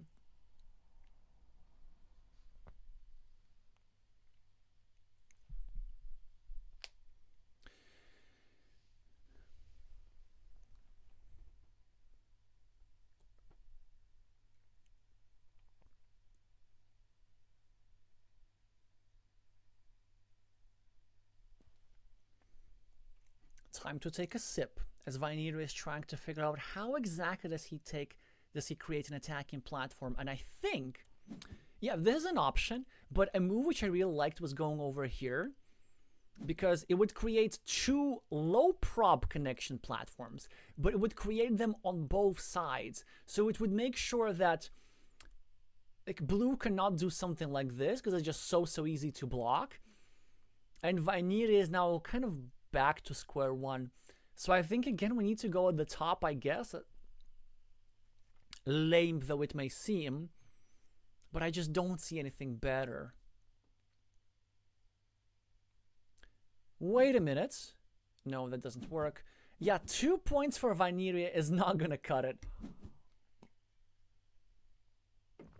I think Jorim might have just given up on this one, because there are no field connection platforms. Like, you have to create them. They have to arise from somewhere. All Edgar needs to do now is just not to do anything stupid. Which he's fully capable of. I mean, he's fully capable of avoiding mistakes, that's what I mean. Trying to block the city cap, although it doesn't really do much for the winning probability of either player, but he had to make a move. Okay, so now this is Vainiria's chance. There are two ways how we can create two invasion platforms. One is still to go at the top and kind of create these here two opportunities, banking on the fact that there's still one of those tiles remaining. So the idea is like we go here, we get a curve. No, it doesn't work. It doesn't work. But maybe here, if we go here, we create a platform on the left, but we also create a platform on the top. So to use Scrabble terminology, that would be a way of forking the board, F-O-R-K. But instead, he does something different. And it looks like it creates a platform, but it doesn't. I was thinking of something like going here with a Dorito and drawing another Dorito, but none of these tiles, like all of them are on the board. None of them are still usable. The vanilla city caps are long gone. The splitters are long gone. Like the daggers are gone. Like there's just nothing. So I think, again, like Townsend just needs to not do anything stupid. Like he just needs to not go here and not give back this field connection platform. And with nearly 2 minutes still remaining on his clock, I think he will manage to avoid such hiccups.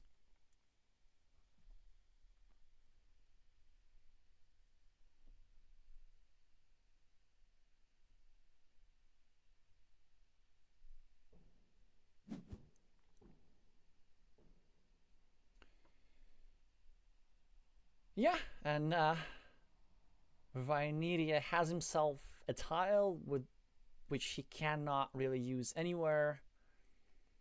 I'm double counting daggers. There are no daggers available. There's just nothing. So I have my suspicion that one or both of the players, especially Vainiria, might have miscounted something. Townsend is going to pick up a 6-point ruin at the bottom. This is his strongest move available.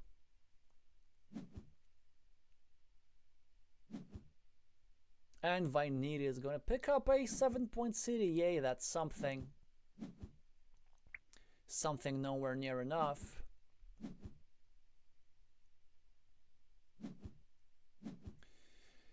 Yeah, rough. Right, let's see what the final score is. The difference is actually not going to be huge because the field is, what, 24 points, and Vainiria had a couple of monasteries, but should still be convincing, like 12-ish perhaps.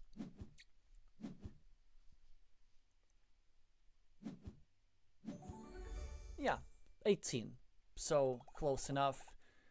Excellent field play, really, from Edgar, managing to win the field with a meeple disadvantage, so choosing a completely different strategy from what I was recommending, not going for an imbalance, but instead trying to repeat the feats of Tito by just being proactive with the field with a meeple disadvantage and then holding on to it. I still think that Edgar would have won more easily had he actually just gone for this monastery, because Vainiria was very close to connecting to the field. And in fact, he did draw a field connection tile eventually. It just so happened that the blocking from Townsend was precise and timely. Anyway, 1 Edgar, 0 Vainiria. Oh, look, very nice inspirational quote for self-esteem in order to be not vain and not bitter. When I lose, I'm not the worst. When I win, I'm not the best. Well, I would add, when I lose, I'm not necessarily the worst. When I win, I'm not necessarily the best. That's good attitude for self-reflection, which has now given Edgard the lead in this match, and he's gonna have the statistical advantage in game 2 as he has the starting player advantage and the first city cap for 4 points on his scoreboard. Vainiria places a red meeple on a city cap on the right. That's gonna be my guess, but it leaves a 2-point road behind. And now we're gonna find out, does Edgard know his openings? The correct move in this position is not intuitive at all, and yes, he does. He takes a city in what looks like a restricted position, but of course the purpose of that move is to control this 2-point road, to not allow Vainiria easy quick points over here.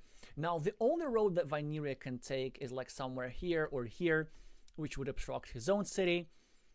But red doesn't get a road tile anyway, and instead he's trying to obstruct this here square, which of course is correct, but not something I would be too worried about. And blue finds his strongest move yet again, starting a new city, expanding the other one indirectly.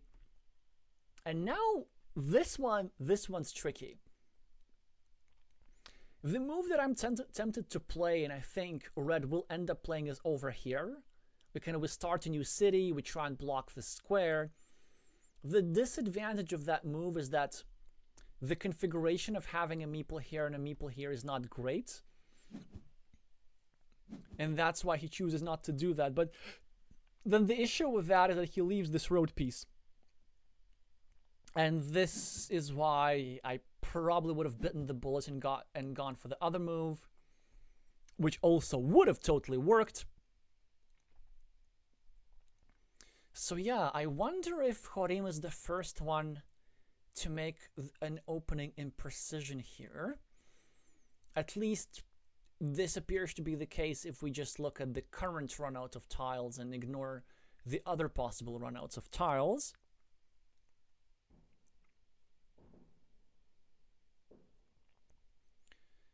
So what he's going to do, he's just going to continue the city at the top in a slightly vulnerable but reasonable position, and look at that.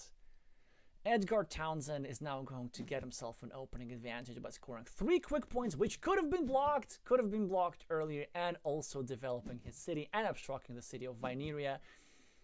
And despite these 3 points, which red now took to get himself on the scoreboard as well, this is definitely a better position for blue than it is for red.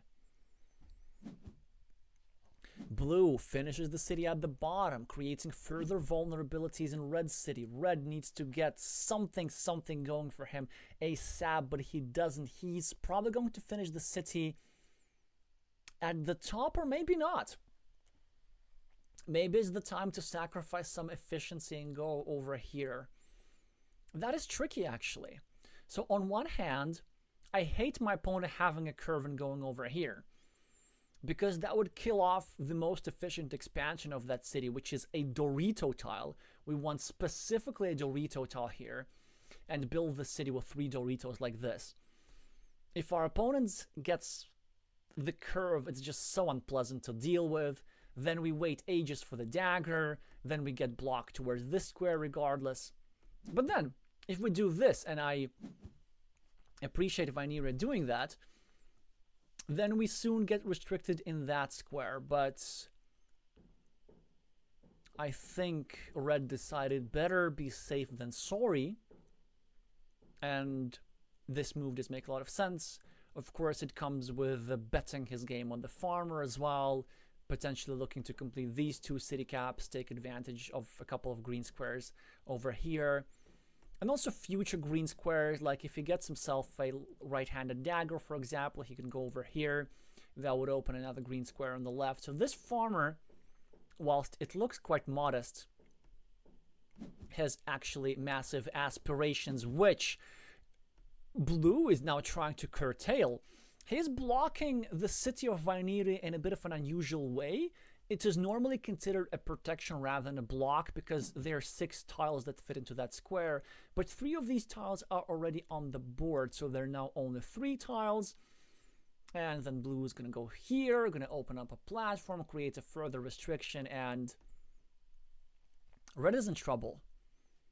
Red is in trouble, and Brian, like, he's playing... He's not Brian, his brother is Brian. Edgar is playing this amazing, like, look at this, he just does something nasty on every single turn. He now creates the threat of a permanent block. If he gets a Dorito tile, then this blue meeple is not going to see the light of day ever, but it doesn't happen. He just gets a city cap, but it opens up a blocking threat against this here square, and Vainiria cannot defend against either, but what he can do, and what he should do, is score a 4-point monastery. That would certainly help his chances. This square is actually much stronger than it seems. You get 4 points here, straight line, another monastery over here, and suddenly you have a cluster, and suddenly you might even be able to survive 1 or 2 blocked meeples, especially since Townsend does not get any kind of blocking tile at all. That said, I wonder if he should abandon the blocking idea and just do this, and try to restrict that meeple a little bit differently. Maybe. I like the idea. I really like this, because had he not done that, Vainiria would have gone here and saved his city, and even worse, created an evil hamster spot over here, or a sinister hamster, to be meticulous with the terminology.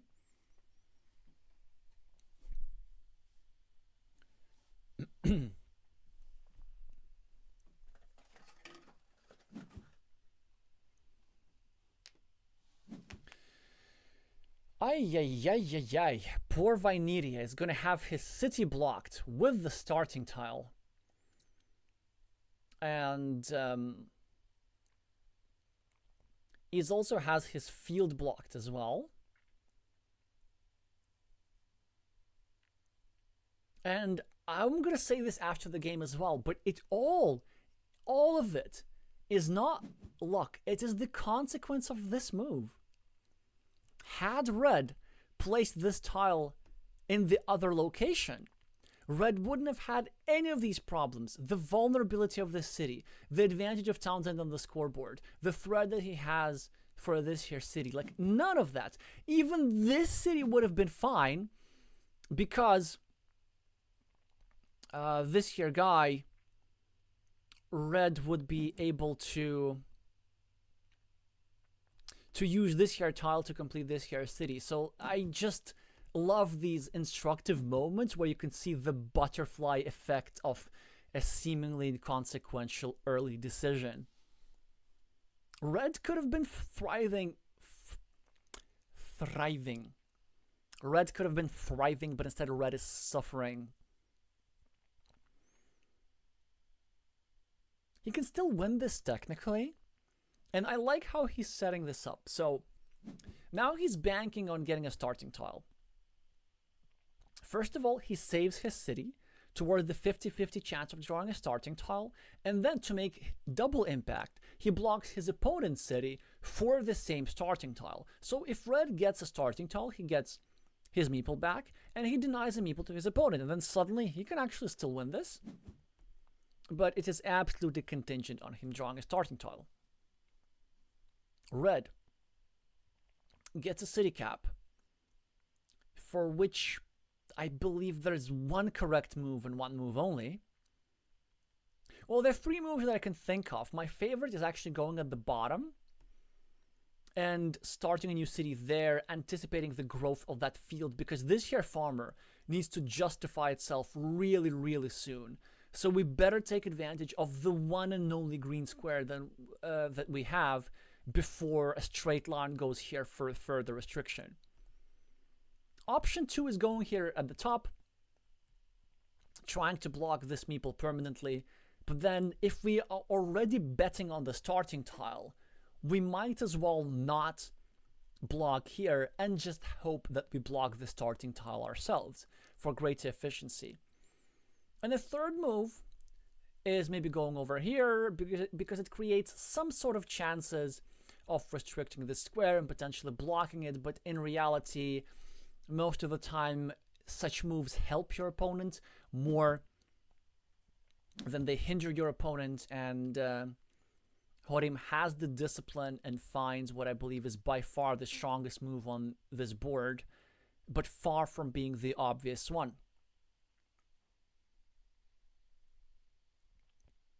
Yeah, note how both players are playing much better when they're playing slower. Townsend, I think with the first imprecision here, he just drops the city cap near his monastery, whilst I believe there were stronger ways how he could have played this. Honestly, just this is a strong enough move. Like, turning the city into a threat a little bit earlier and just make Vainiria panic, it was absolutely worth it. Now Vainiria can just pick up this city cap and threaten another 6-point city. If he's successful, he's going to come back on the scoreboard and so on and so on. And whilst he's thinking whether to do that or whether to do something else, although I struggle to see what that something else would be, I need to point out that this meeple here is not quite fully saved because there's still road monasteries available, and the blue could go here, score 2 points, block this guy permanently, but it's still more or less protected. Brian now manages to not be in this match and support his brother, who now manages to equalize the city at the bottom at the expense of this here city, which has been not developing for quite some time. Yeah, look at this, Brian just trying to equalize everything, and this is an incredibly painful move. Not only does it prevent red from gaining 8 points in a meeple back instantly, at the cost of a meeple of his own, of course, from blue's perspective, but it also really limits this field, like taking away the final green square, not allowing the completion of these here cities, and lots and lots of suffering for now. Oh boy, oh boy, oh boy. What does Vainiria do? He does something that he shouldn't really be doing. This is too much desperation too soon. He's trying to draw himself a double Dorito sequence, which statistically is pretty rare to work. He's trying to get himself a tile here, a tile here. On one hand, there's 6 Doritos. On the other hand, is it just so easy for blue to place any tile here and create pressure on both squares simultaneously. So it feels like reds went to extreme measures just a tad early. But now that I look at this, something way more important has happened. The last starting tile has been drawn by blue. The coin flip was lost. This meeple is permanently trapped. Vainiria is down 15 points on the scoreboard and 2 meeples. His farmer has not developed beyond 3 points, and they're just so many sources of pain. I don't even know where to start. Vainiria's winning chances are around 5%, and I'm being generous. So where do his winning chances come from? Quick Dorito sequences. That is one. If he does get the Doritos, he's going to get 12, 14, maybe 16 points. That's something. And that will give him 2 meeples back as well. Something to work with. He could develop his field. Like, there are things that he could do. He could block this square. He could block this here road meeple, and he could also get a splitter here, which is now no longer going to be possible. So that is very smart here from Edgard to accomplish this block. Vainiria is going to get 3 points from his field. Yay! Without actually being able to score for the city. He can also go here and try and protect that square with the idea that he can get a triple city and a Dorito. Maybe that's even better, actually. Yeah, maybe. Yeah, I like the discipline here that Vainiria is showing.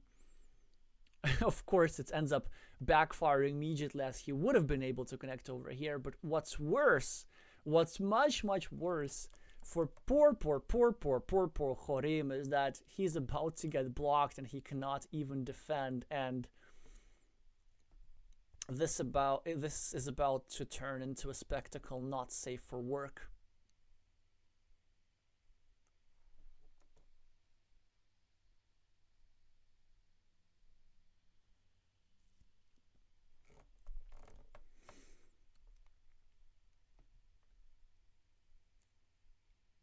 The chat appears to be a little bit delayed, so my apologies if I'm not able to answer straight away. But yeah, that whole situation regarding the potential blocks over here, which I discussed a couple of minutes earlier and is no longer relevant. I see that it now popped up in your discussion in the chat as well. Alrighty. There's just virtually nothing that Jorim can do. Well, there's something, right? So first of all, he has to hope that blue does not have a blocking tile in hand, which is the case. Blue instead has a different tile, and look at Vainiria, what he's gonna have. He made such a subtle, such a lovely move, still not giving back, still not giving up in an incredibly difficult position. This move set up a defense because he can now go over here and protect, yes, and restrict the blocking square. Oh, that is so brilliant. Did you see that?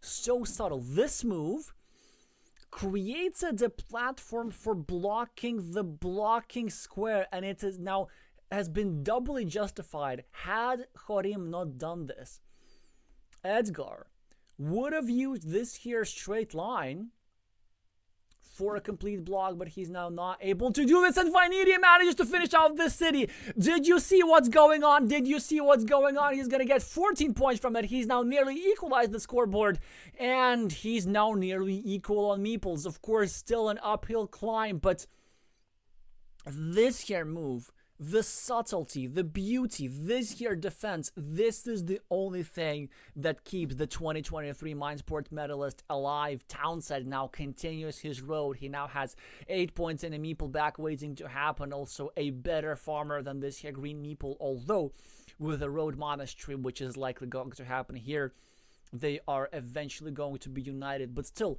playable, totally playable position here for Vainiria. He can now go here. Now block the city a little bit, try to threaten the road a little bit, many things that the Chilean can do.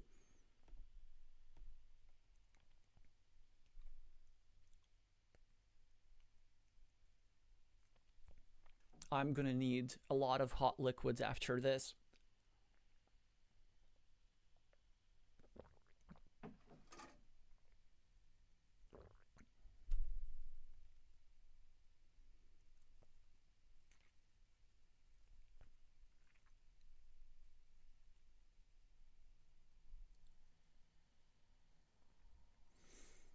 Man, if red manages to pull this off, I don't have words to finish the second part of that sentence. I'm just gonna note that we're running short on curvy tiles. I'm not sure exactly how that's gonna be relevant. Actually, that is gonna be relevant because so this is the penultimate curve, I believe. There's only one of those remaining. And this means that a curve is unlikely to be placed in that square, but Jorim. That is not a good move. That is 0 points and does not improve the position at all. Did he have an idea with that? Maybe. Maybe the idea is to draw a road monastery and make sure that he's able to meeple this road monastery on his penultimate tile or something. Just so that he's able to complete his own. But Like, going here was so much better, because the city at the top is still a threat. Technically. I don't know, man. Well, he must have had some sort of idea. And look at Edgar.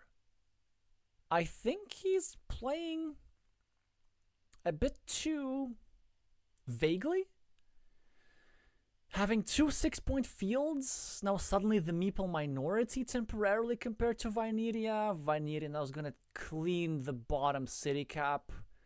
I really don't see other potential moves. I mean, I see moves, I just don't think there's anything better. It seems to me that blue could have gotten a little bit flustered after yellow. I did this again. After red, after bright Chilean red,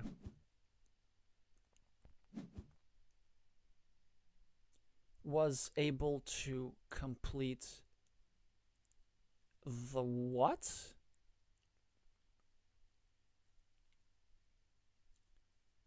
That is interesting. Vainiria is building some very interesting cities. He plans to draw... He plans to draw... What exactly?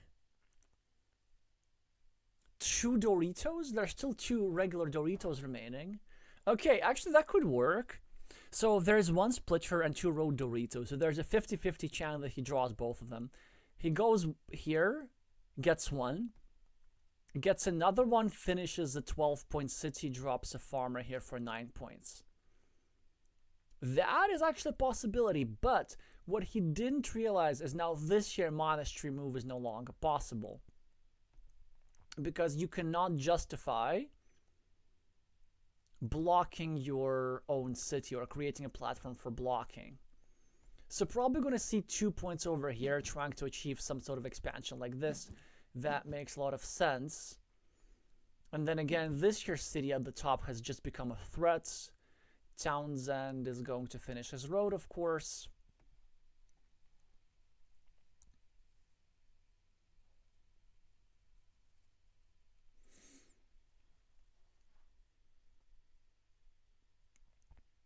That is quite interesting.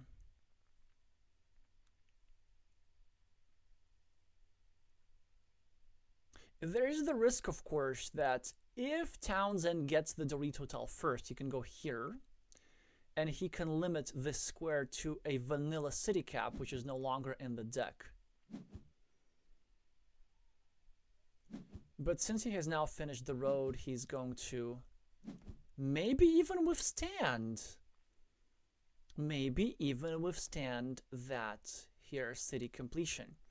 Alright, so Vainiria now finally cleaning off the city cap at the bottom. He's really trying to take advantage of those shielded tiles, of those scoring opportunities where he gets to have his meeple back too. This is a lovely tile for Townsend. He has several options here. Option 1 is just go for the monastery. Try to get the last curve in the game to get 3 more points. And maybe even a chance to get a meeple back, not that he needs one. The second option, sure, 2 points, they sort of kind of work, yeah.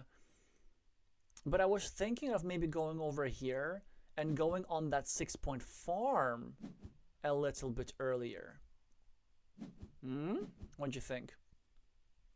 And then kind of anticipating the completion of that city, although it has to be very painful that this here child was drawn by Vainiria.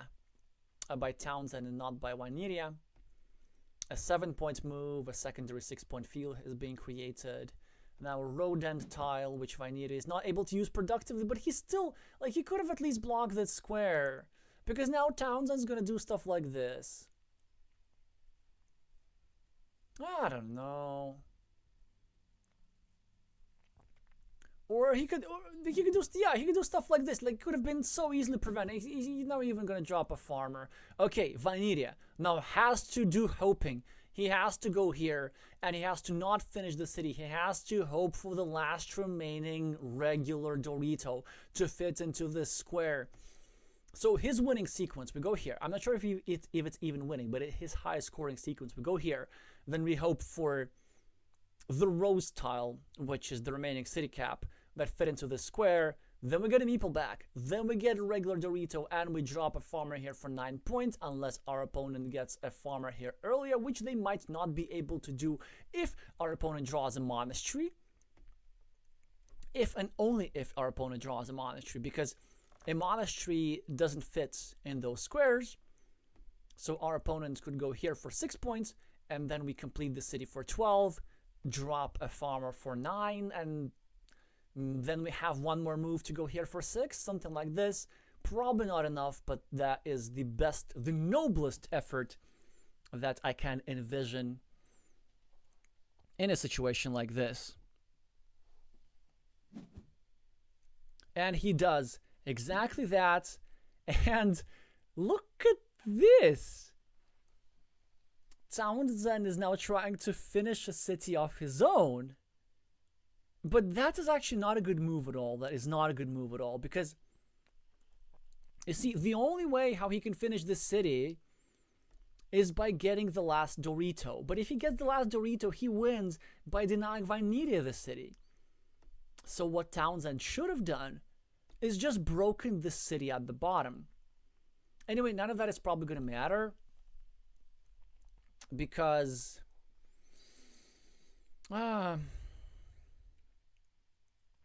Vainiria had to have a city cap right now. Well, that's something. He's gonna get a meeple back at least now. And what does Townsend haven't had? A straight line, which of course is going to go at the bottom.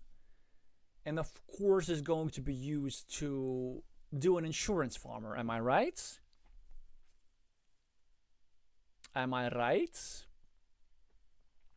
Yeah, and then unfortunately Vainiria, even though he will be able to finish his city in all likelihood, he will not be able to take advantage of that 9-point field.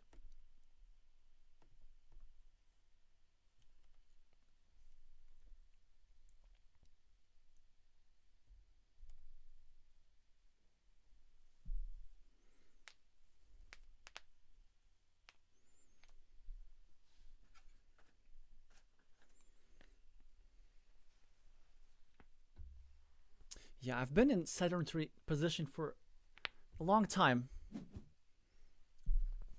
I'm not sure if you can hear it, but I need to crack my neck real bad. And look at this. Poor Vainiria is going to endure a giant closed city by Townsend. Not that he really needed one, but you really gotta admire the Mindsports Olympiad gold medalist for actually setting up a genuine comeback route. So first of all, the defense of this city with these here tiles, like, it's like borderline genius. And then had he been able to draw this tile a bit earlier, and then the Dorito here in the next move, and then something like even a regular straight line would do, then he would be doing just fine. Alrighty, so what's the score finally? A lot of field points per Townsend, plus 40, and yet it felt like this game was sort of kind of winnable. But you know what, I have to say this again, it all comes down to one move. The overall tiles that Vainiria got in the game were actually not that bad. This move over here, if only he had taken this here city and blocked this here square, then this never would have happened. This never would have been blocked. This never would have been blocked, for real. And this farmer would not have been blocked. So 4 big negative things would not have happened just because of one opening move. Alrighty, so now it says 2 Townsend, 0 Vainiria, and Now Jorim is gonna have the uphillest of the uphill climbs, and this is worth a hot beverage break.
Alrighty, we're back, possibly for the final game of the entire semi-final series. Wait, have they already started? They must have already started.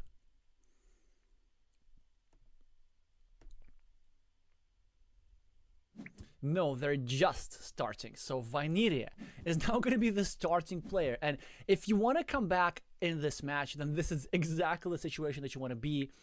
The best tile to begin with the game by far.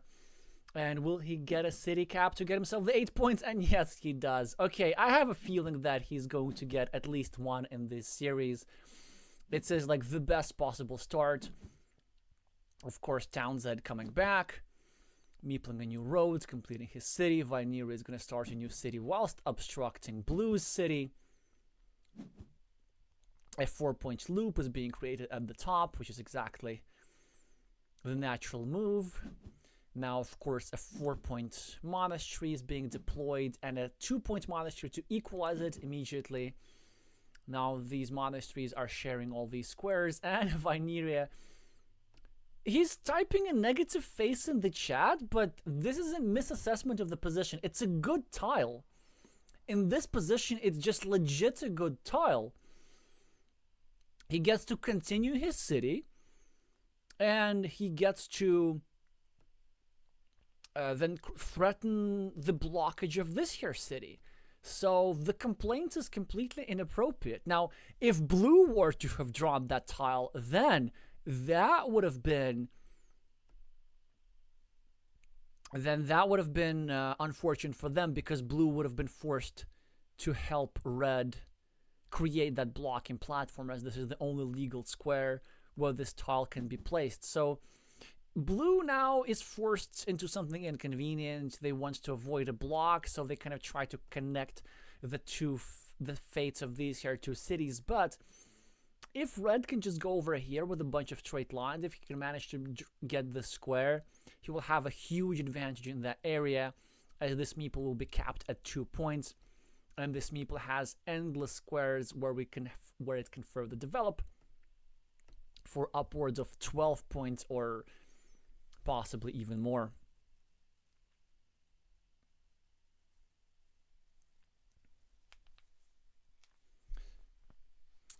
Craft Giraffe, if you're referring to the sound, that was actually a neck crack, not a finger crack. Sedentary position. The sacrifices I take for this. So go and make me feel better by meepling the like button and subscribing and doing all these good things. It makes a difference. It's good for the algorithm.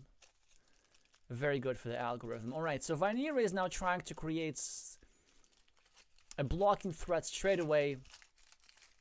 And I'm interested to find out if Townsend cares, and apparently he does. With the meeple even. So that is quite interesting, and I guess the meeple makes sense because like Vainiria could get some sort of splitter tile, and now if you were to get that splitter tile, then Townsend would get compensation. What do we do now? Yeah, and now he does protect this square, and you know what? Townsend can actually still geometrically take over this city. Triple city goes here, there are 3 of those, and a triple city goes here, there are 2 of those. So that's like a 57-ish% chance of success. So that's why from Vainiria's perspective, if I'm going to get one of the 2 remaining extenders, then I'm probably going over here just to block that square. And then I'm trying to get a couple of Doritos to make sure to connect to this here area. Yeah, overall the chances of success, like success with a capital S, for blue in this area are fairly low. But they're existent. Vainiria starts a new city, but gives back a 5-point road, immediately taken advantage of by blue. But I still think that starting the city was the best move. Good tile for Vainiria.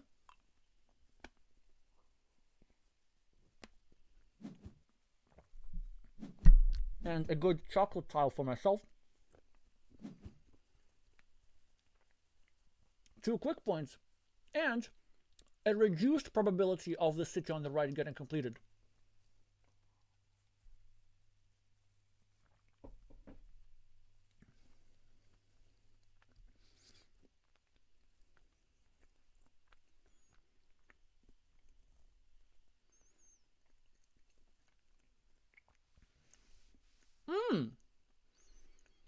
Look at that.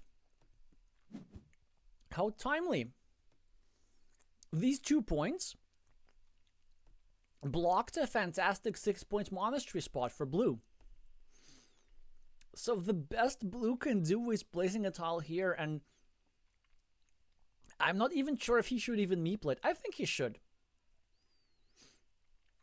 A monastery is a monastery is a monastery, and yes, he does it.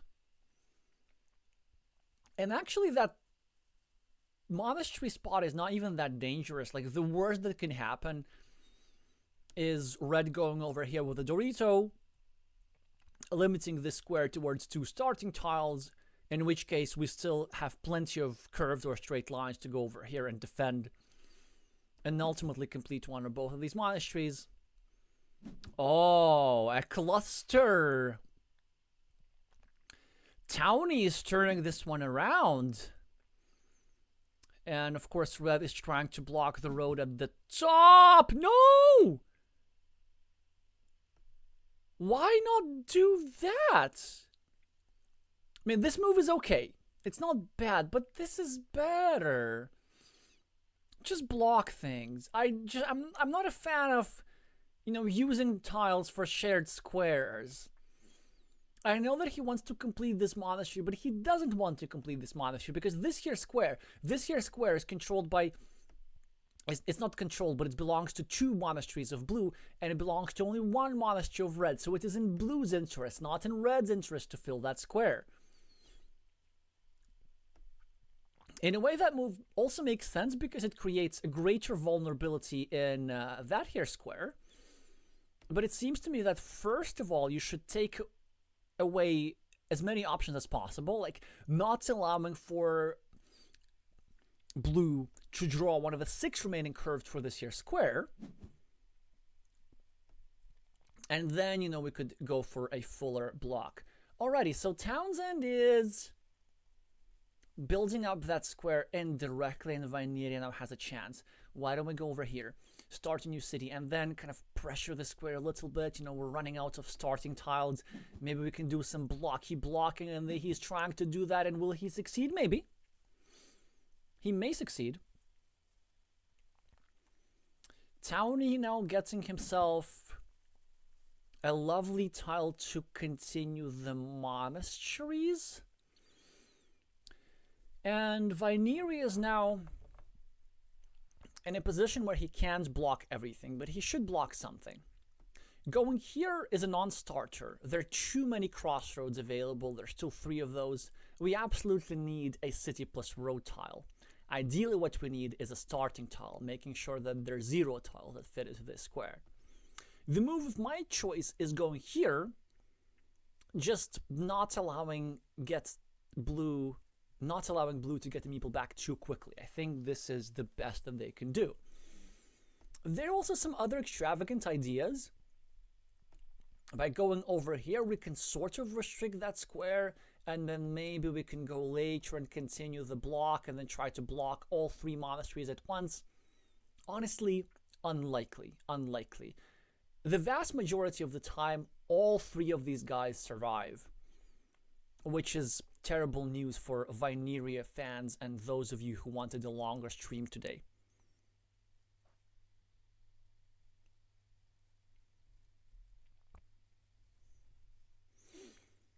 So what is red gonna do? It has to be some sort of block like this. Yes, and he finds the move. Townsend now has interesting options. Oh yeah, this is by far the best. That's actually a very nice find. It basically protects both meeples. It makes it harder to place something in this square, to limit this, and of course a straight line now fits here. Even after Vainiria has drawn 1, 5 more are available for this square. And look at Vainiria, he's now trying to make a cheeky, extravagant block. I don't hate it. I really don't. I think if he can manage to get like 1 more straight line and then the city tile, then if he does succeed with this block, it's going to be very impactful. I absolutely don't mind him trying. Townie does not have a lot of options. I do love one move for him. And this is that. Like Edgar with some really tricky finds today. Really, I'm super impressed with him. So of course you normally don't want to continue your opponent's cities, but the idea is that if we are now at a risk of getting blocked, then this here meeple is going down with us. And look at this beauty. Look at that. He is actually managing to defend the square and also block this square, but Vainiria with a fantastic tile. He can now go over here. Although, wait a minute. Wait a minute.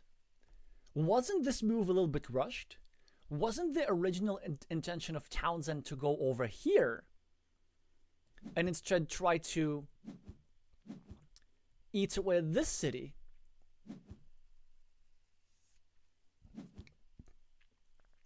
Vainiria takes 4 points and restrict this square toward the 50-50. Only 1 rose tile to fit this square. But maybe as Vainiria, I would have done something different. I would have maybe left this one alone, but instead I would have gone over here, started a new city, and then just basically created a 50-50 spot for a road monastery, hoping that simply my opponent does not draw a road monastery. But it's a tough decision, and look again like at Townsend pressuring. He's now pressuring both of these squares for a permanent block, and nothing that Vainiria can do about it. Now what is Townsend gonna do? So he could go here to make a permanent block of this square, in which case the loss of this meeple could be not such a big deal, or he could do something like this perhaps, and try to limit the number of tiles that fit here. I think that would be better. Yeah, if we go here, then actually that would make it completely impossible to block this square, because there are barely any triple city tiles remaining. Yeah, and he finds that move. And you see, now Vainiria actually had the chance of making that block, but he's not going to get a second chance. But we're still fighting. We can still play this. So as red, we can go here, maybe. We can start a new city and we can protect that square because we're interested in filling it. Yeah, we are. We really are. But maybe it's okay to ignore. We get to just finish a city and start a new one. You know what? I think we don't mind too much if our opponent completes all these monasteries, as long as they don't complete these monasteries too soon. Then we get to have a scoreboard lead, we can build up a little bit more. Maybe we win the coin flip for this tile, and with the meeple majority we can make something substantial. Look at this, Townsend with a difficult decision. So, do we go here and connect to this ruin over here, but then we leave ourselves a 50-50 chance only for connection? And the answer apparently is yes.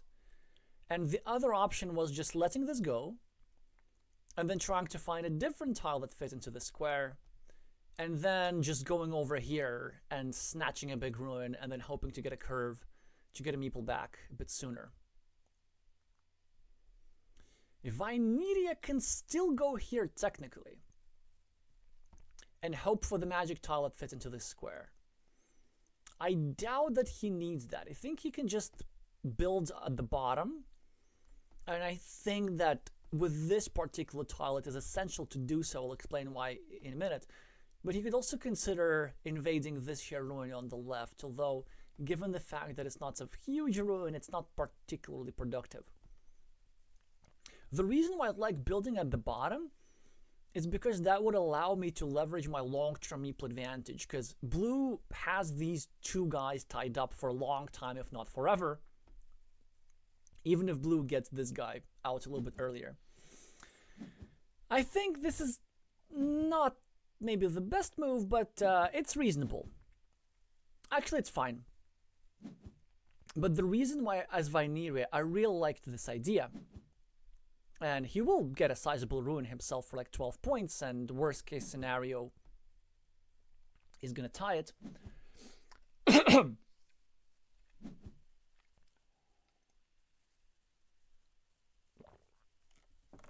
Blue gets a meeple back finally.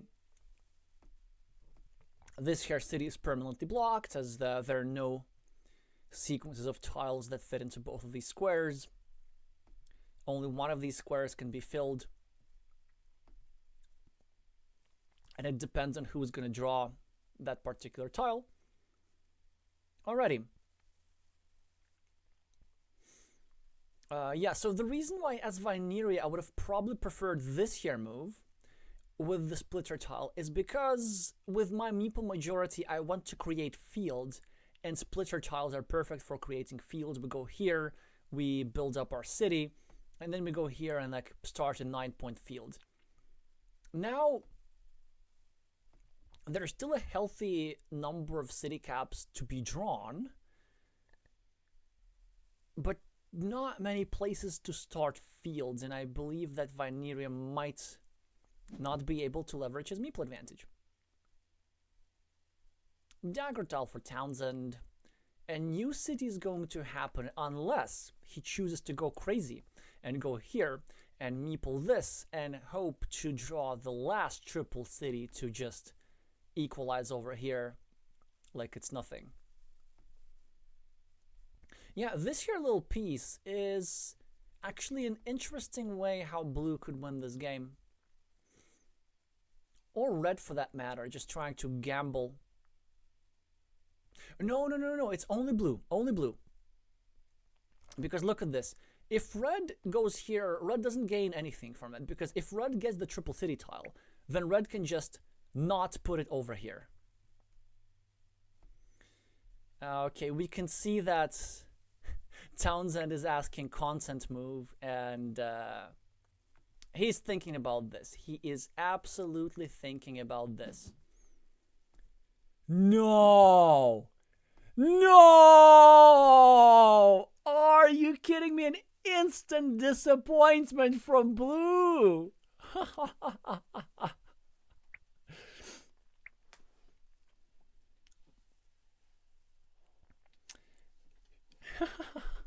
But yeah, I was gonna say that really it makes sense for only blue to do this because red already benefits from getting the cow tile if he does so, but oh, okay. Townsend is saying I'm here for fun. Yeah, sure, but you know what? It's also fun winning, and he was winning until then. Maybe it's a move. You know what? It's not a bad move necessarily. Like you can afford to do a 50-50 gamble when you are ahead of the match score. Yeah, and he does get himself a continuation of that city, so that's something. But the reason why this move doesn't work quite well in the long term, because there are sometimes situations where blue waits and waits and waits and gets the cow tile very late and connects and overrides the ruin, but red is able to just score massive amounts.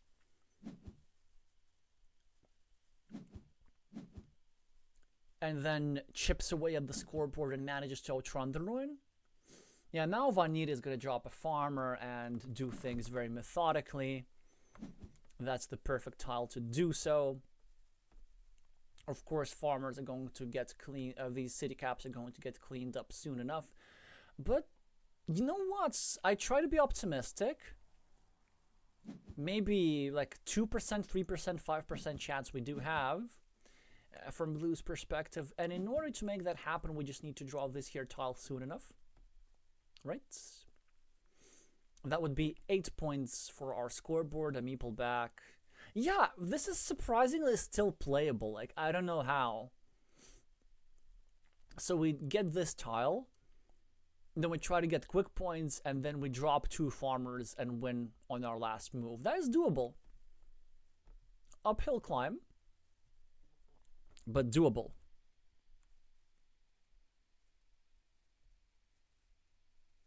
We are approaching midnight UTC.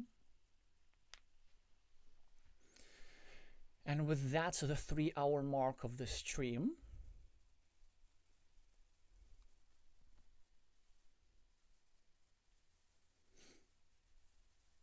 Let me try maybe get a little bit more light.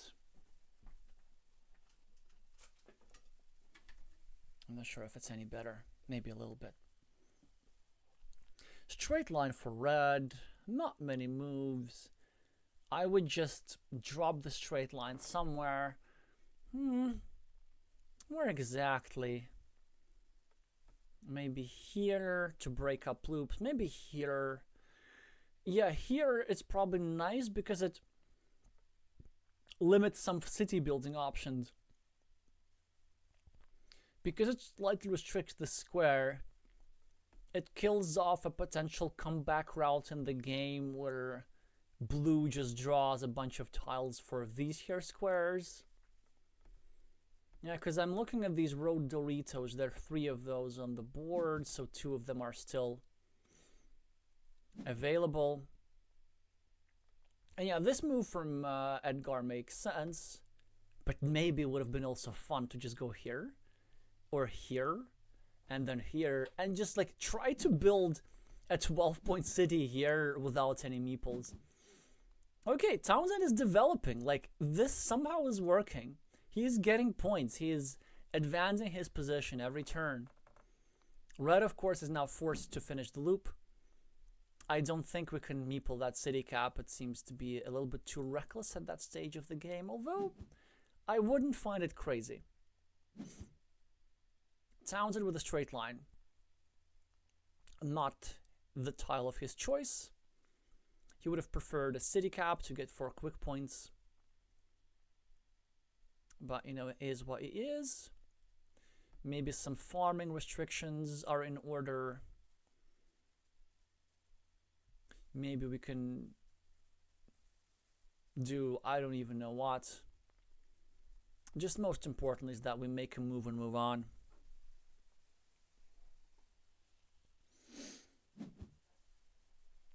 Oh, that makes a lot of sense. The farmer also makes some minimal sense, but sure. Both players get a meeple back. And I think the idea of Townsend is that, of course, he's banking on getting himself this here tile, in which case his 3-point farmer would turn into a 6-point farmer, which is fair. And then maybe we get a curve, and Road Monastery will score a long, long road, and also our farmer goes all the way outside and takes this city under his control, bringing the overall value of the field to 9 points. This is just wishful thinking, of course, but if you are in a position this deep, you just have to hope for some miracles. Maybe let's count points. Let's see how far Edgar actually is behind. So these here guys cancel out. This here area gives him 10. Vainiria with a very smart move meeples the road and just like anticipates all these shenanigans in advance. Some quick points for Townsend are in order at the top probably, or maybe somewhere here. I prefer the top just to leave back another scoring option. Okay, what else? Yeah, instead he goes at the bottom, tries to kill off that city, which granted is an option for Vainiria to meeple, but it also his own potential comeback route. Vainiria just keeps city caps, has a 12-point field, 8-point lead on the scoreboard, and yay, finally a city cap for Townsend for 4 points, only -4 on the scoreboard, it may seem. Some bigger problems, of course, as Vainiria continues his road, which is now worth already 6 points. City cap for Townsend could take use of this green square. Yeah, he can't really afford to drop any farmers, as pleasant as it may be, like going over here, going for a farmer, and then trying to get a curve, get a 9-point field. He cannot afford to do that because he needs to draw this crucial tile first to get himself the 7 points, name of the 4 points for the city. He does go for the farmer regardless. Maybe doesn't want Vainiria to go for the farmer too early. Vainiria can just go here and orchestrate an invasion, or at least disallow an expansion of this farmer rightwards. Feels like Edgar has gotten a little bit impatient. I thought that we might fight a little bit still.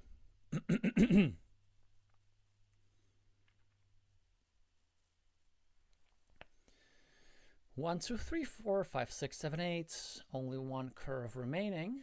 Do with this information what you will. Yeah, I do like the invasion from Vainiria's perspective, and he does exactly this. It's not easy to block at all, and most importantly, it prevents the expansion. But you know what Townsend can do now? He can just ignore the right part of that board. He can just ignore all that, and he can now aim for the left part of the board, going here, trying to unify his 6-point farmer with this here guy. It's going to end up not being possible, as Vainiria is probably going to go here, meeple this 5-point road, 5-point monastery rather, or just go here to connect the farmers. It seems to be a little bit more important than anything else, pretty much. What's surprising about this position is that if we were to ignore the main field for 12 points, Vainiria's field is actually not huge. We can see that he has spent his last meeple for a 5-point monastery, which makes some sense. Like, he's not really going to score more than 5 that often. Let's see if with this straight line he chooses to develop the monastery or the road instead. I think I slightly prefer the road, but these are aesthetics at this point. There are not enough tiles to get a meeple back from the monastery, so it doesn't really give him any extra value. And now we're going to get himself a monastery point. I don't think he has any incentive in finishing city caps in his opponent's field.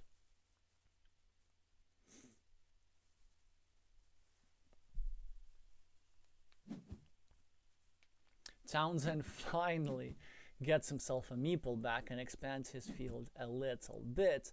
Vainiria with a monastery and a slight imprecision, actually. So it turns out that apparently what Vainiria should have done, he should have turned this tile the other way so that he would have had one green square to place this monastery here. So a teeny tiny imprecision, which is like super hard to notice, cost Vainiria a whopping 1 point. Imagine if it were decisive though. You gotta be on the lookout for situations like this. And we're surprisingly equal, 4-4. 43-43 at the moment, and it is Edgar who still has a meeple in hand.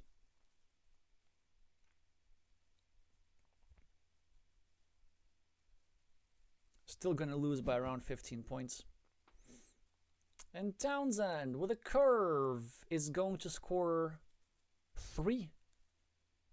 Is that really the best he can do? And yes, it's just 3 for a field or for a road or for anything for that matter.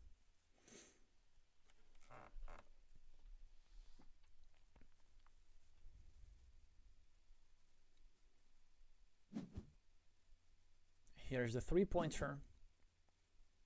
Crossroads for Vainiria to even get a meeple back on his last turn. GG, says Jorim. It's gonna be quite a big score difference after this content move, risking 2 meeples and not getting the requisite tile. Not necessarily a mistake. It's also like in a long series it simplifies the game in a little bit. When you have one tile which is so impactful, then you know that like you don't really have to think in this game anymore, and neither does your opponent. Yeah, 17 points. So not even that big of a difference. Finally, Vainiria gets on the match scoreboard. It's not going to be a clean sweep, but Edgar is now going to be the starting player. And he could still put the match away. Yeah, Edgar really does not want to be losing the next one. Because if he loses this one, the score is going to be 2-2. Vainiria is going to be with momentum and the starting player token. So it is psychologically not the best position to be in. So Edgar is going to do anything to avoid that. Players are probably going to do a little break. And you know what? I'm going to do like one little break, not so much for hot beverages, but just for stretching my legs. It's has really been a very sedentary day with all those streams. So I hope that y'all with your mobile devices are walking around whilst watching this, or at least making some sort of movements. If not, then make sure to change position. Just to jiggle those rusty bones. Right, I'm gonna see you in a couple of minutes with hot beverages and hopefully a nicer feeling back.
We are back, and maybe so are their players.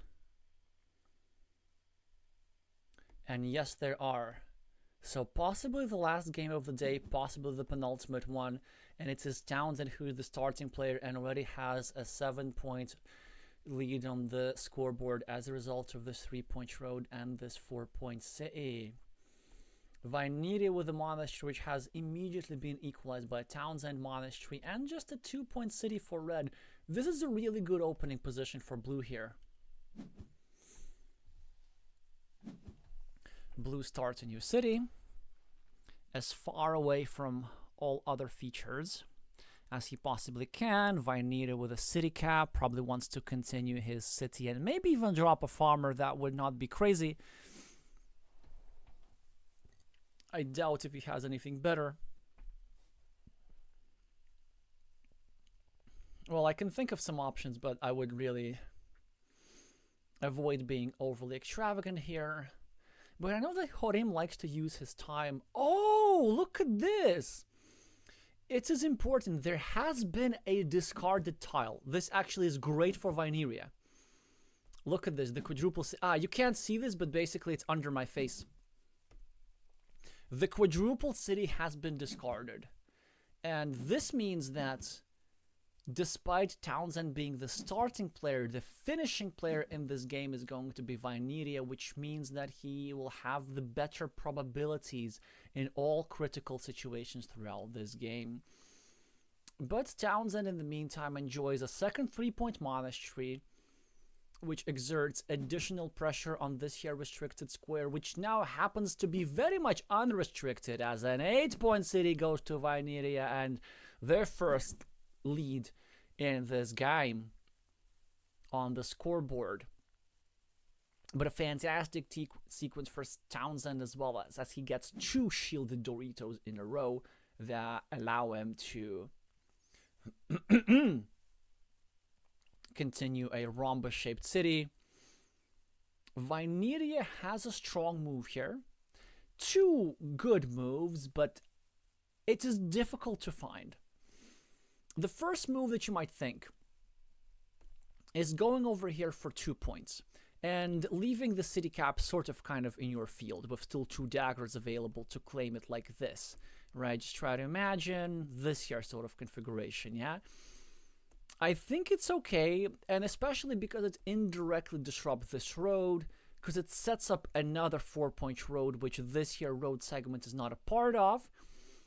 So that could be good, but I think there's a stronger move, and a stronger move is going over here for 2 points, and Jorim finds it.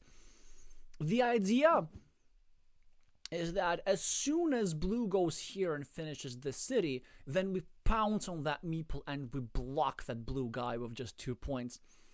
And if blue is imprudent enough to finish this here city cap, score 4 points, and just continue the jolly road over here, well, then suddenly it's going to give us a platform to exert some pressure on this here square and potentially even invade that city. So, yeah, this configuration of 2 meeples is really not ideal. Still not a big concern if you're blue. Blue also finds a very nice move for a long road, which also restricts the potential of the fields of red. But the idea, of course, that about this here situation that I wanted to share is that blue doesn't need to be worried too much about the safety of this meeple, because if you just finish the city for 12 or even 14 points with another shield, then losing this meeple is just acceptable. And maybe this is what happens. 14 points are being scored by blue here. Now 9-point lead. Vainiria now is probably going to follow through with the block. Or maybe. Yeah, that is fine. That is good. But there was another interesting option. He could have also done a pre-block.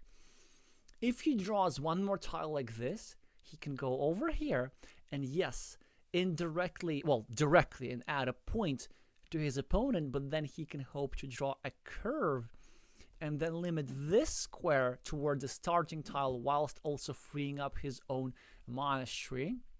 Again, there's one classic game from 2022 between Kiefer and Danis 30 of the United Kingdom, which I just keep bringing up all the time. So if you want to learn the concept of pre-blocks, then just go watch that. Alrighty, so Townsend keeps building. And Vainiria now starts cities outside of his field, just with the idea of interfering with Edgar's cities. 16 points, that's his uncomfortable amount of points to be down on the scoreboard. And Vainiria has now three options actually. Well, option one is what I said over here. That could still very well work, it's still a strong move. And he goes for option two, which I still like because it creates a threat against the square. And option 3 was just simply being a bit more greedy with the shield and going here instead, trying to continue the square like this, maybe block this guy, and so on and so on. All three reasonable options. I think this option makes a lot of sense. But you know what? Maybe I would have preferred the other options before, and there's some subtleties, subtleties. I think the most organic way to create the threat of a full block is to take advantage of this road end.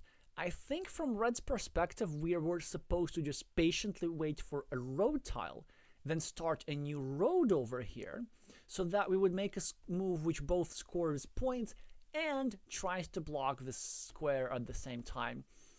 Now this felt like a move with just one purpose, but it's still okay. So Red is getting himself a scoring tile finally, and he chooses to be a bit more aggressive, and I like it! This is so interesting because look at this, Oh, this is beautiful. He leaves back a 4-point city up for grabs and a 3-point road up for grabs. But the tricky situation is that if blue takes either of those features, this will expose an attacking platform against this here square. This is brilliant. Vainiria now picks up the empty city cap. Townsend continues his city. Vainiria now probably has to invade. We can't allow our opponent to get away with 8-pointers. They have completed already way more city, way more cities with shielded tiles than they should have, ideally, if we're trying to win. There's some other tempting moves, like we could go here for 2 points, and we could try and block this here monastery. Now that blue has successfully invaded the farm, well, not yet, but they've set up an invasion which has a basically 100% success rate. Since the field is going to be shared, we now don't need to be too worried about making the field restricted. But yeah, the field connection is complete. The 2 monasteries have been all but equalized. Vainiria, though, now can make some good moves. I see 3 options. Option 1 is like normal move. We finish the city, we start a new one, and I like it. Option 2 is being exceptionally aggressive and hopeful and going over here and like trying to take over this here shared city for like 18 points. A lowish probability but high impact. This move I like because it's very simple and it just puts us within range. We're 5 points behind, but we are meeple above. But there was a third option, and I'm not sure if we should have done that necessarily, but at some point we really want to put one of the city tiles over here to permanently block this here square. We really want to have that meeple advantage. And that is a move which I'm not a huge fan of. It's okay, I guess, to add a monastery point and drop a farmer, but the thing is, like, this field is not huge in its potential. And maybe we can go here later with red. Maybe right now we can restrict that field. We can also try pressure that square. We can try block this. We can try keep this field with just 2 completed cities and 6 points. And since blue is already investing a penultimate meeple, I think blue is not thinking this through. Because what if blue gets a monastery? Then blue kind of needs to go here with a meeple to take full potential of the monastery. But then if blue gets a curve later on, then suddenly blue cannot score these 3 points. So blue can run into meeple trouble too soon.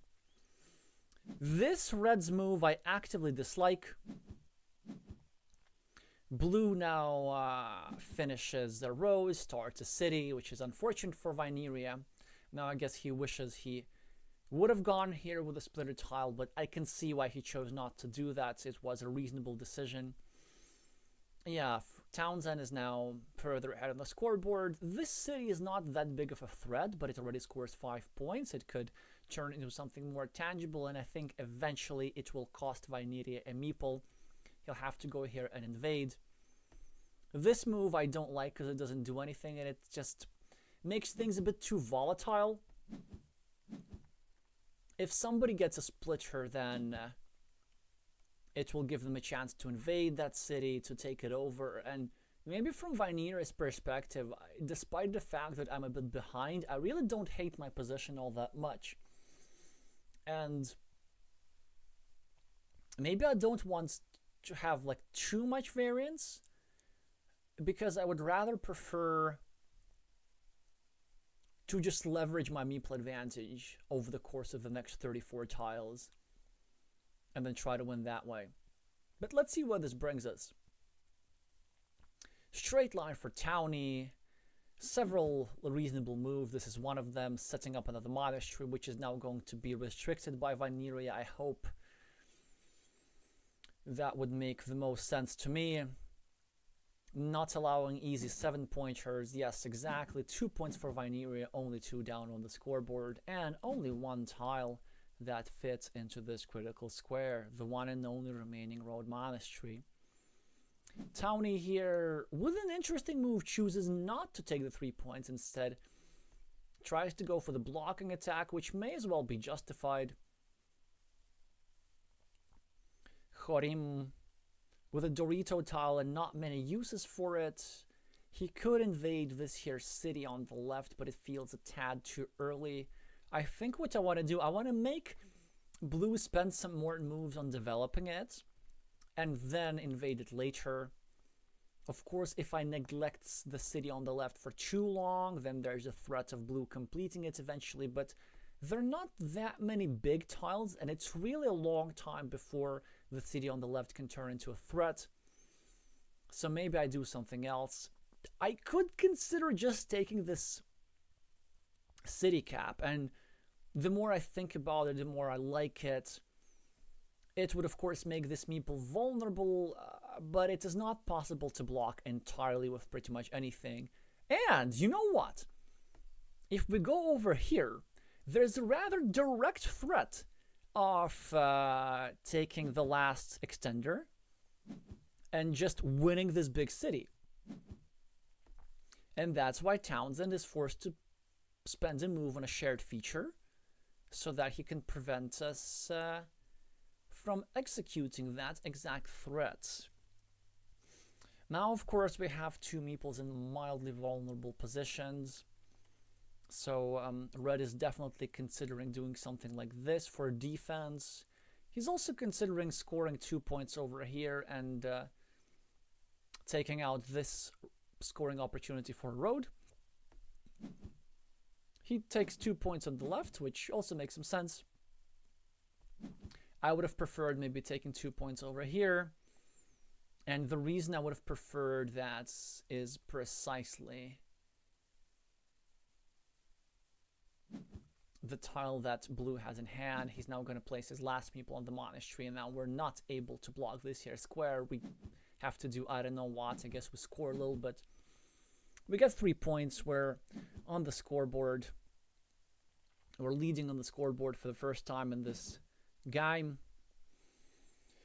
Townie continues his city on the left, which is now worth 6 points. Still a few tiles from becoming a tangible threat. Red is still in a difficult position. Red needs to get these cities back as soon as possible. Red needs to probably start fighting for this here field, which is worth already 9 points and has a bunch of green squares. But for now, maybe Red wants to go here. Yeah, I think this is the strongest move. The idea we go here, and then our opponent gets a meeple back, and on the next move we get a curve, and we block this here square toward the road monastery, which is no longer in the deck. So we block this meeple, and then we get a farmer like this, and we try to invade into the field. So this is what I would do, but this move is sort of kind of reasonable. Of course, Townsend gets a monastery regardless. Nothing much really that we can do again. We can make some restrictions, but not particularly meaningful restrictions. Maybe here. Yeah, it looks like just blue is getting both of these meeples back, and soon 18 points will be added to Townsend's scoreboard like it's nothing. Which means that red really needs to complete these two cities as soon as possible, and the more I look at it, the more I see how few tiles there are remaining to do that. Namely, the 3 roses which are on the board are already a concern. Yeah, red of course is trying to do something blocky. It almost never works, as Townsend immediately is going to finish one of the monasteries. Let's see how precise he is. It's actually kind of symmetrical, but I think this here is mildly better for a couple of reasons. There is a logic to this, which I'm too lazy to explain, but it has to do with the type of tile that fits into this square, believe it or not. Like this red meeple actually influences this here blue meeple. It's just too late to explain that. Like, trust me that the decision of Townsend actually made more sense than the alternative. So Edgard has been really meticulous with these subtle details, especially in the openings. I think like his openings are just flawless today. And what does poor Jorim do about any of that? Gets a fantastic tile, but not really a great use for it. Wait, I take that back. Of course, there is a great use for it. I think as red, we actually go here and we'll limit our monastery towards the one remaining dagger that fits into this square. So this means that this guy's not getting back anytime soon. If ever we meeple the city cap, we threaten finishing this city and dropping a farmer. The risk of that, of course, is that our opponent could have a curve. They could go here and limit us toward the city plus road tile, and we would be limited to this sort of thing in 3 places. But we are behind, and this is maybe not the time to be risk averse. And Vainiria, to my greatest respect, is not a risk averse player, and he makes a move which makes sense. He does the same thing, but he just makes sure to not meeple that city, which is fine. It's fine by me. I guess now we don't have that many options. I think now we do meeple that city. And we just hope that our opponent does not have a blocking tile. Most of the time they do have a blocking tile, but let's just do it. Time to do it. Whoa, whoa, whoa, whoa, whoa! That's even more risk, leaving that unmeepled. And now Vainiria, he can just go here. And he can block this monastery. And he can also leave this Dorito tile with a field invasion platform. And he finds that move. Townsend, with the splitter tile and not many options, he tries to cover up the invasion platform. This is quite smart. This is really smart. Vainiria probably is just going to go here and maybe even not meeple that city. Like, I feel like the Mind Sports Olympiad's gold medalist is feeling lucky tonight. Well, maybe not tonight, but in this particular moment.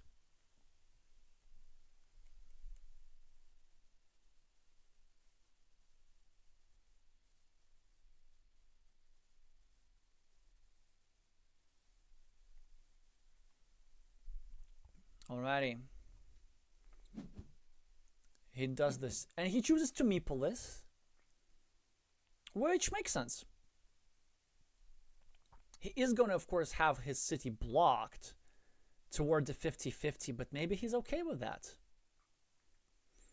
Maybe he's okay with that. I mean, Townsend should, of course, block it, because there are way, way too many city plus field city caps.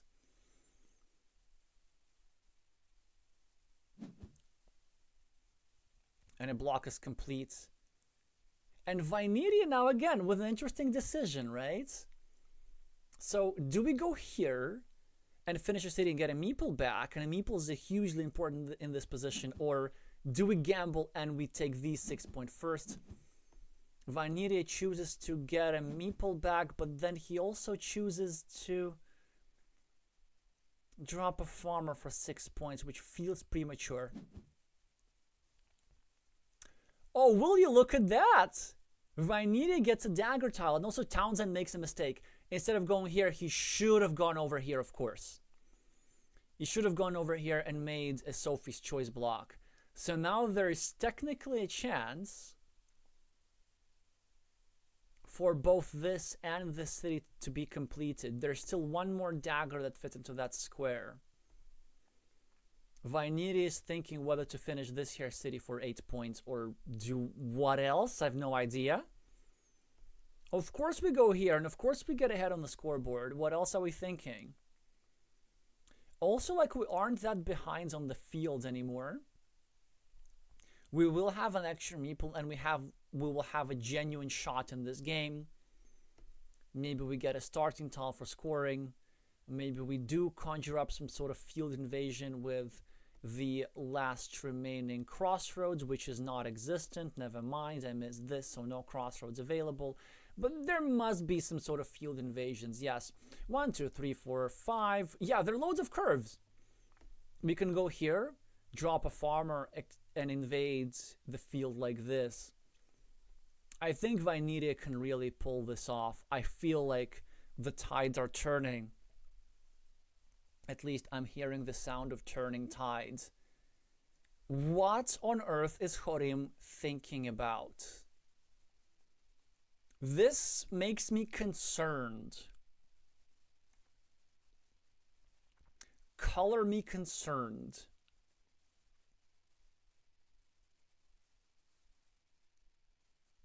"40 seconds on the clock. Why would there be a justification for finishing this here city instead? I know that the logic is that this here city is like not on that field. Wait, why do we need a farmer here for 3 points?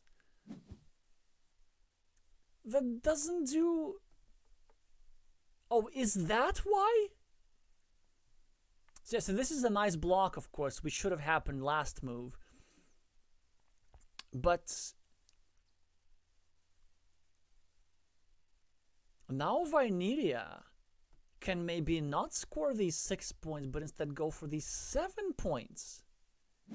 And this would sort of justify this farmer anyway. Ah. Oh, but on the other hand, there is still a dagger that fits here. And then Townsend could actually score 6 points, which are actually 9 points there. And Vainiria, of course, is still eyeing this field connection. There are still 3 curves available. But if you're Townsend, you also know that. And you can go over here.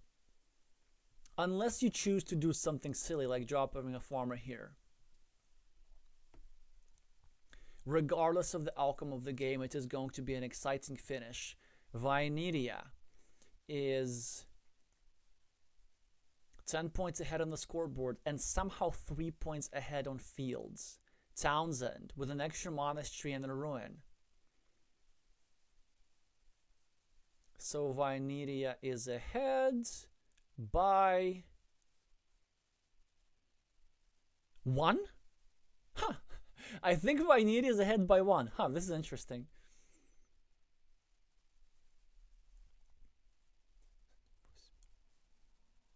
Yes, exactly by 1. Oh, well, so then it seems to me that we're just gonna have a coin flip for the dagger, perhaps? Yeah, because if Townsend gets the dagger, he gets here 9 points, 6 for the city, 3 for the field. And if Vainiria gets the dagger, he gets here 3 points, which also should be enough to hold the win. Ah, he chooses to finish a shared monastery, which I don't think should work, but it puts him at +3 temporarily. Vainiria now is probably going to deploy a monk or a farmer somewhere. So the monastery option is here for 6 points. I like this move best because it can grow. A farming option here for 6 points is also quite interesting. There is a risk that our opponents can go here and sort of negate that farmer, but 1, 2, 3, 4, 5, 6, 7, 8, 9. No, never mind, it's 10. Do you realize what I'm counting? I'm counting Doritos. And I was thinking of the idea of dropping a farmer here and then finishing this shared city to get 3 points extra for the farm, but it is no longer possible. And that is why he goes for the monastery option, is not the farming option. 3 points for Townsend, 4 points for Townsend actually, 2 for the point, 2 for the city. That is a lovely tile to be scoring. 4, 7. I think we're now dead equal.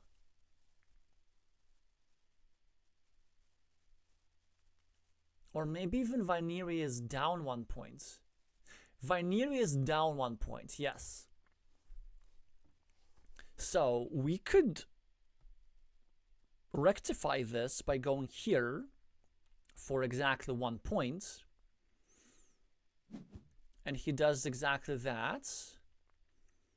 But I think that maybe as Vainiria we want to go here in the long term. Yeah, like it's... I don't know, man. I don't know, man. We're now -2 as the result of this. And we only have 50 seconds to solve a rather complicated endgame.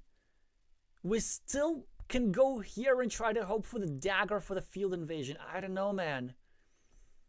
Or we could go here and try to hope for the 1, 2, 3, 4, 5, 6, 7, 8. 0 remaining straight lines.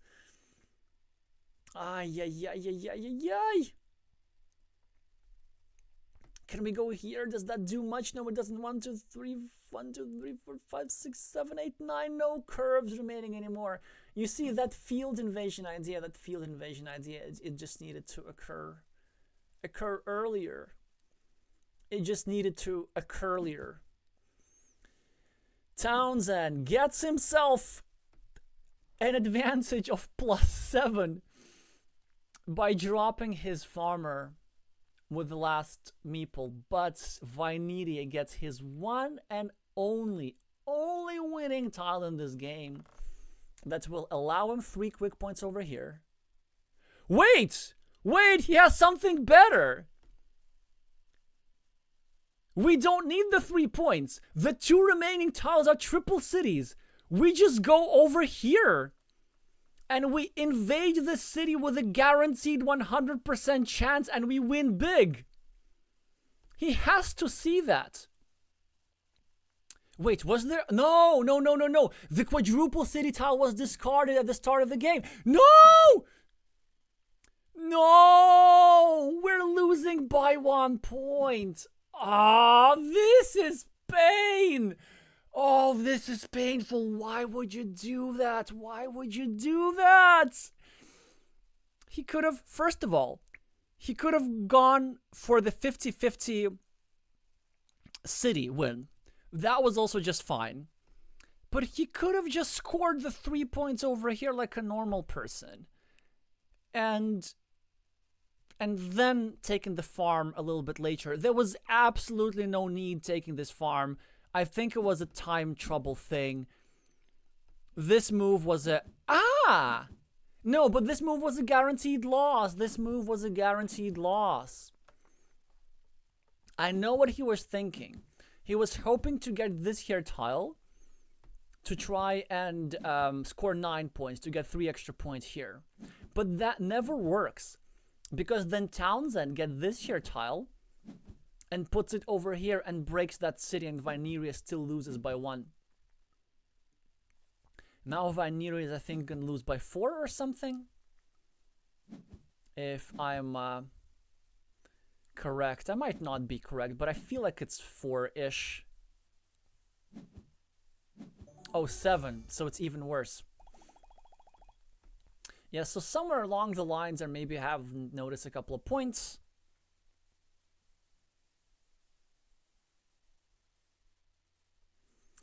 But still, I think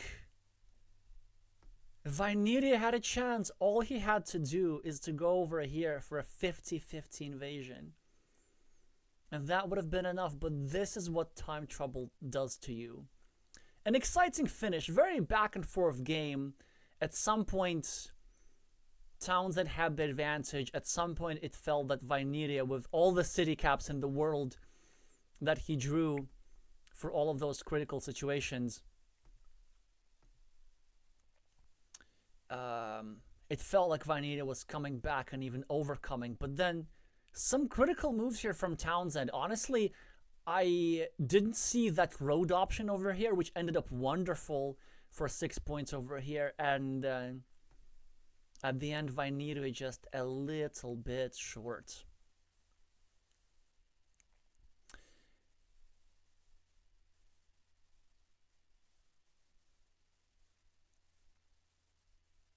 Yeah, unfortunately, it seems to me that my suggestion actually didn't work. Because if Vainiria were to score the 3 points over here, and then even if he were to get this tile, he would only have 6 points extra compared to what he had in the game, which is not enough. Yeah, so I guess the only way was invading that city.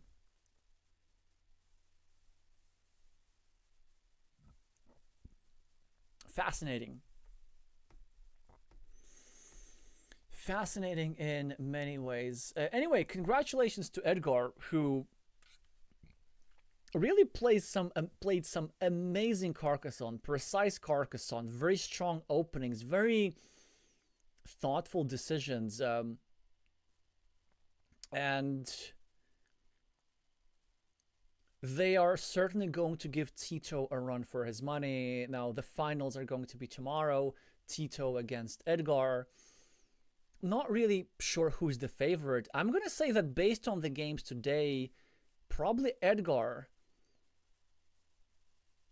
Because some tricky decisions really needed to be found. Vainiria tomorrow is going to fight for his consolation prize, the 3rd place against King Mauri. And this still matters because, as you might remember, the way these championships work is that the 1st place, in addition to getting the title, will also be invited to participate in the Carcassonne Champions League.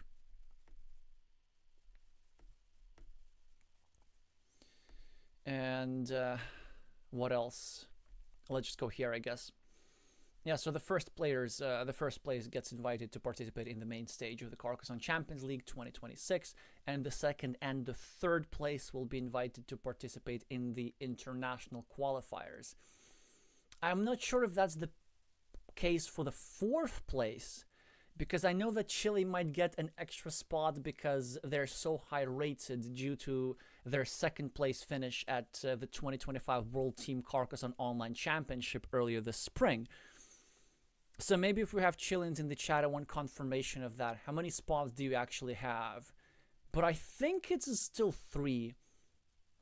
So 1st place straight to the Champions League, 2nd and 3rd place go to the international qualifiers, which means that there's still a lot at stake tomorrow in the 3rd place match between Vainiria and Mauri, which we're gonna watch same time tomorrow, and then the grand finals for all the marbles between Edgard Townsend and Edgard Arce at around 22:30 UTC. So make sure to subscribe in order to not miss that notification. And if you liked the outcome or the process of today's match, then make sure to meeple the like button as well for the algorithm. Tomorrow there's going to be still one more thing. To be honest, I kind of regret signing up for it because it's so late, but I'm going to try to go to bed right now and just put an alarm clock early to show you the semifinals of the United Kingdom Carcassonne Online Championship between Chris Tucker with a screen name Fanatical Line and Owen Hercombe with a screen name a bunch of letters and numbers. That is going to be at 10 a.m. UTC. So 9.5 hours from now, just enough to get 9 hours of beauty sleep. And we'll be right back in action. The German Championship third place I'm not going to show. You can watch Ice Maze instead, who's going to show you that. And then we're going to be back together in the evening for the finals of the Chile Championship. Alrighty. Time to sleep. Not only in Europe, but probably in Chile already, as it is approaching 10 p.m. So yeah, congratulations to the winners again, and thank y'all so much for watching, and I'm gonna see you soon.